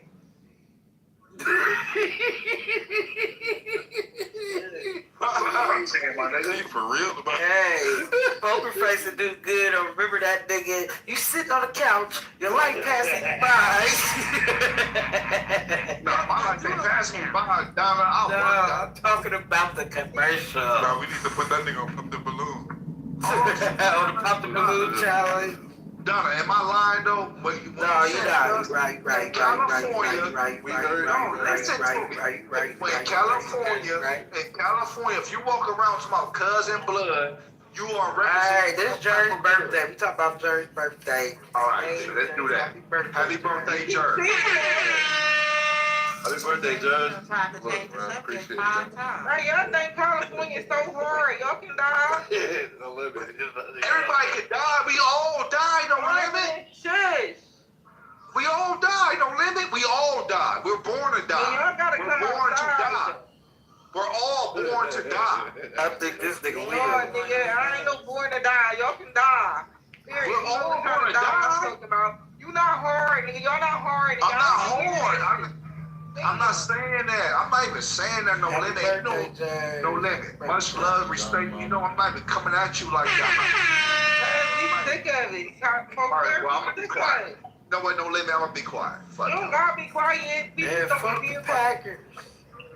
Fuck the Packers then. Fuck them.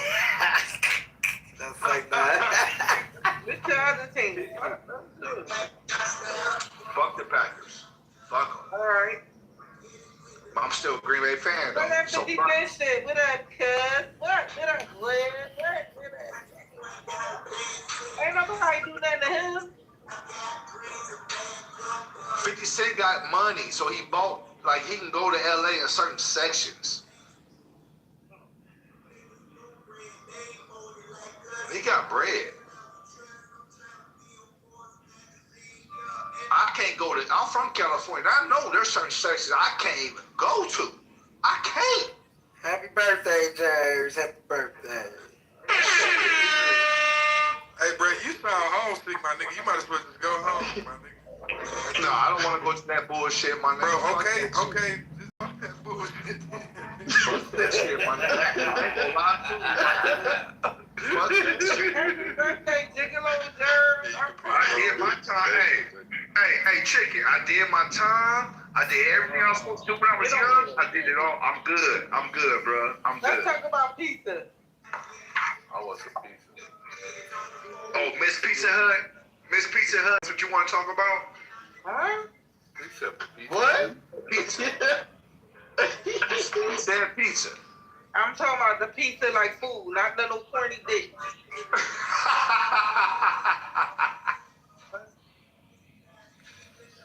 You want some pizza, Jerry? What type of pizza? You want some juicy pizza?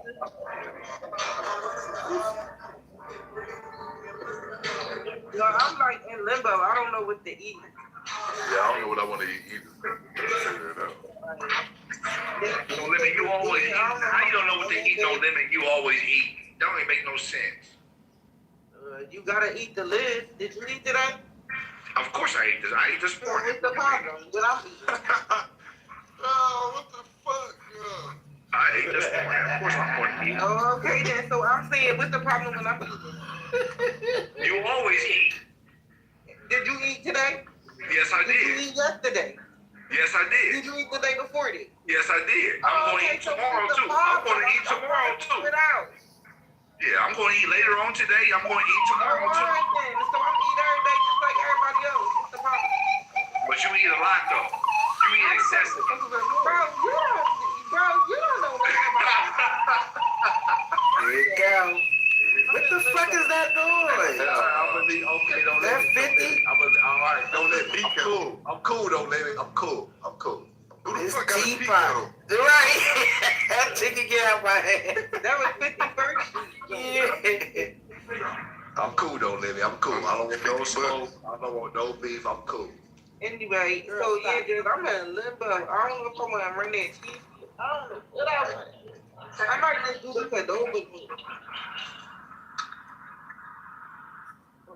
I don't know. Y'all always hungry, I guess. Everybody best food on the food trucks now. Nah, for real. Them shit's always been on the food truck. Hey, but what I do know though, no limit. For real, like when you go to a real like you go to a real authentic restaurant and you eat one good meal, you don't be hungry for a while. I noticed that. You don't be hungry for a minute. Yeah, I just had a taco egg roll.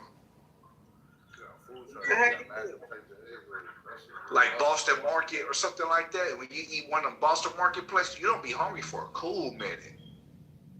I ain't had Boston Market in years. Yeah, Boston Market is fire. I fuck with Boston Market. I know they was doing the turkey and shit. That's the last time I heard about it. Thanksgiving turkey. I used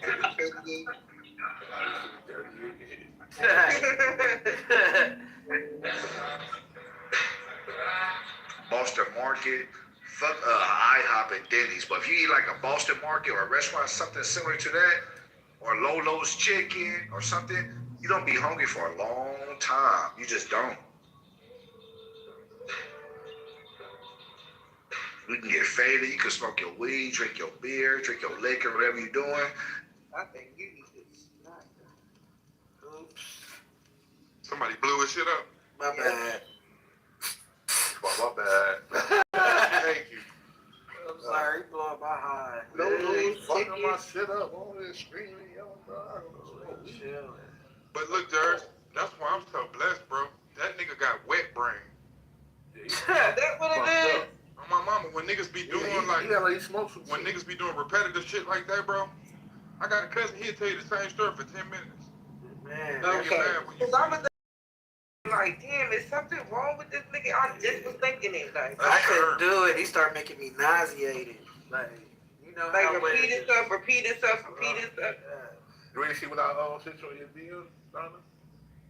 Yeah, I see that shit. I I'm did. about to work this nigga.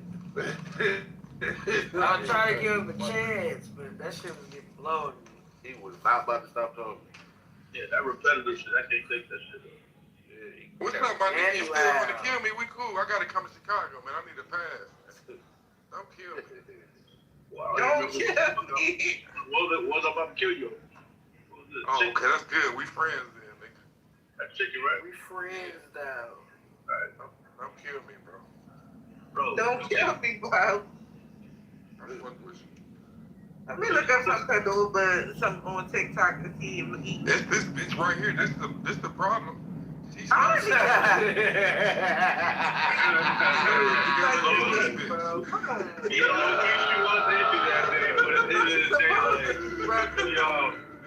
we can crash out, bro. We've been around each other for too long, bro. I ain't no. No, I'm fucking with you. Don't live it. We supposed to be brothers.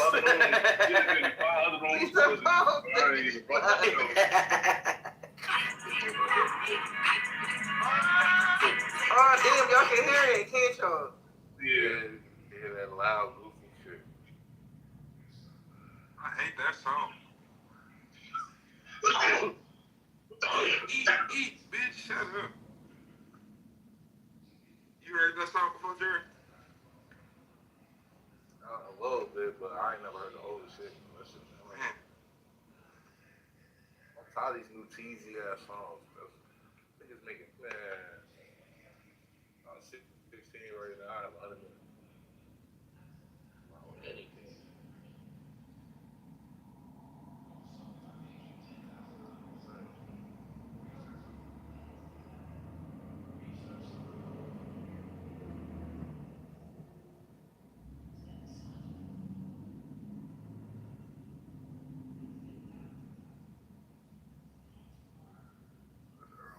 Shit. It's fun.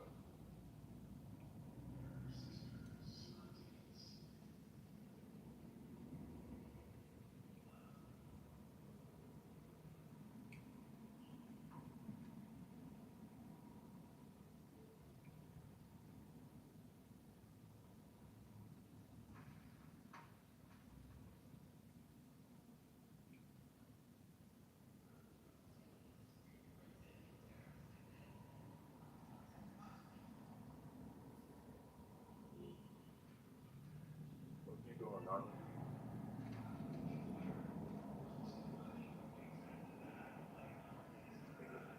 Ordering some household cleaning shit.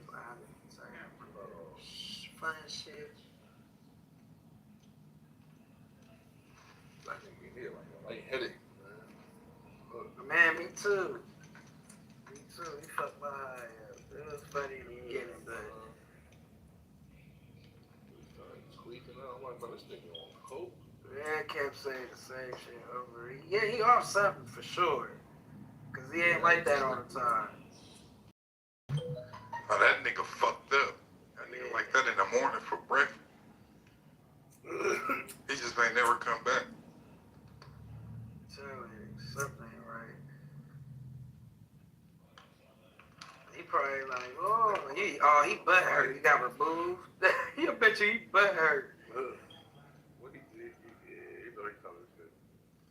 You gotta go to rooms they don't really want to be in. Like, go away with J3, man. J3 be on that nigga head.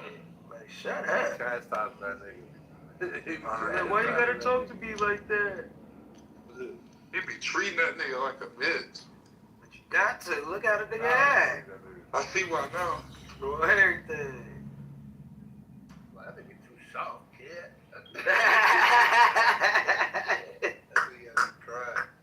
You got like a bitch, kid. Like, that nigga do that like, oh. That day, I remember that day. It was that, matter of fact, it was that day Ronnie pulled up on Skywalker. Skywalker did that whole shit and dipped off. And how you want to get did all that other corny shit. This nigga over in Skywalker room the next day, a couple days later. They talking about, I respect you, I respect you, I respect you. I'm like, what you respect this nigga for? He ducked the fucking stage. Bitch ass nigga over here lying. He talking about you respect him on stage like a bitch. Yeah, kissing I ass. was like, man, J3, get your man, man. He out here doing bad. Doing bad. Get your man. Something wrong with that nigga. I couldn't That take nigga over there and say, what, guy? I say, yo, they tell that nigga you respect him. They tell that nigga a bitch. That nigga a bitch. You gonna respect this crippin'. That shit funny as shit. He said, what, guy?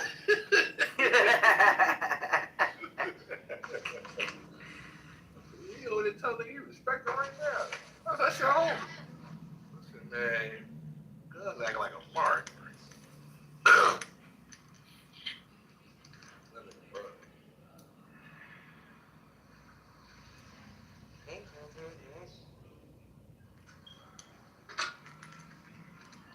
They start talking over the females and shit. Man, that shit was giving me a headache. Damn, G ain't got nothing to smoke out of.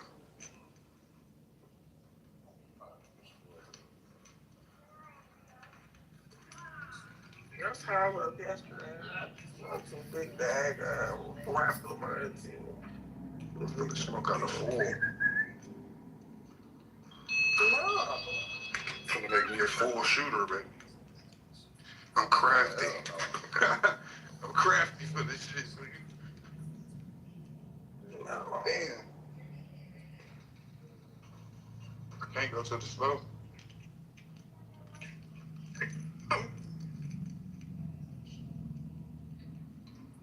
I got this shit called slow commotion.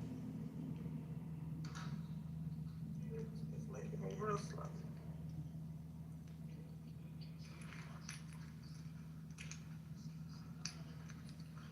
Shit ain't that good though. Smoking tea really spelling.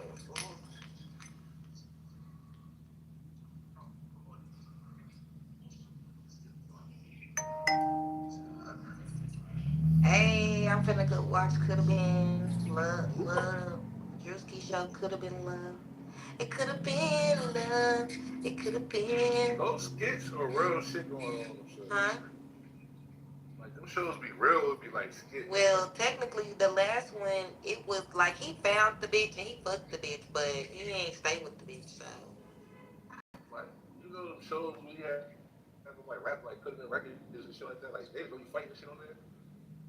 Yeah, them, like, I think that stuff I don't think really be getting 360 deals. That's the only thing I don't think is real, but I think the rest of the shit be, They real. definitely get the 360. I don't know, cause that one dude that I feel like he be playing, cause when he first came on there, he kept saying, "Bro, you ain't paid me since the show." Like he kept saying, like he ain't paid him, but he keep doing so. I don't know. I think it's very, if you a good artist, he'll give you a little deal, but if you just like retarded, because what he really do, he praying on motherfuckers with mental health problems. Yeah, I'm saying. They really do though. They be having special needs people on there. That shit light skin baby, he like he need all types of things. The one with the fucked up eyes, right? Yeah. Hey, but if you good enough for people to not pay attention to you, yeah, you go use your head. Like that, the ugliest rapper alive. I think that's so funny.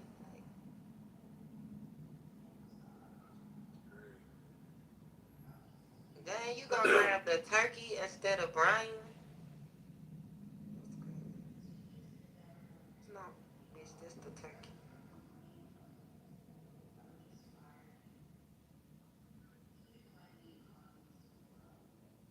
He told, but I swear to God, I thought dogs could breathe underwater. Goodbye.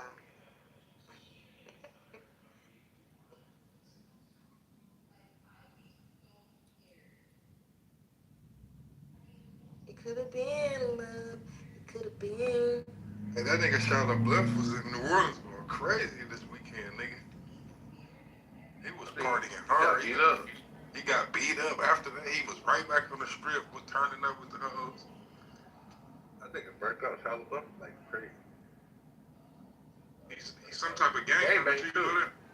Yeah, I'm said he a game maker. He part some Mexican shit.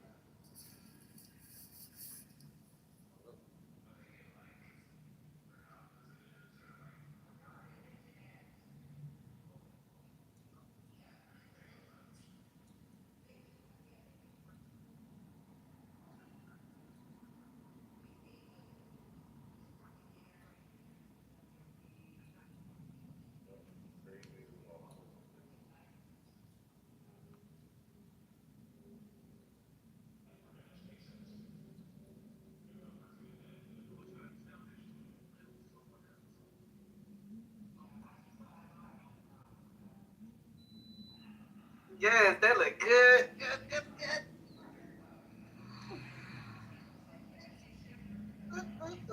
Good. Poker face, they text you. Tell him. They kicked him for real.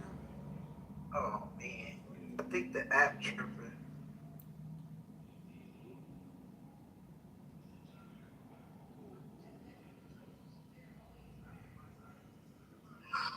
Oh, ah.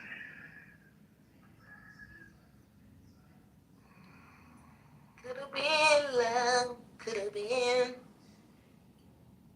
I'd be like, Yeah, I'll be like, like that. I'll be like, I'd be like, I'll be like, I like that song.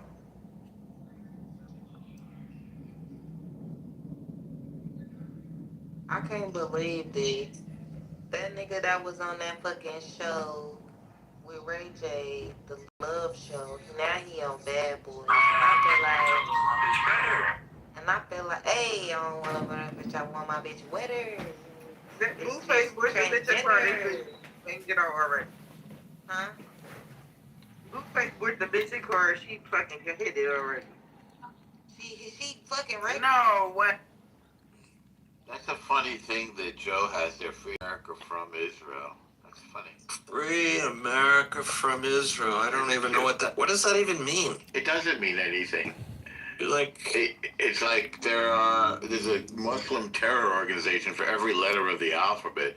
A for Al Qaeda and Al Shabaab. B for Boko Haram. Somebody has to come up with a C. I think I once had one. D for Daesh. You get to H, you got a whole lot of them. They like H, the Houthis and Hamas and Hezbollah. right. And then, but somehow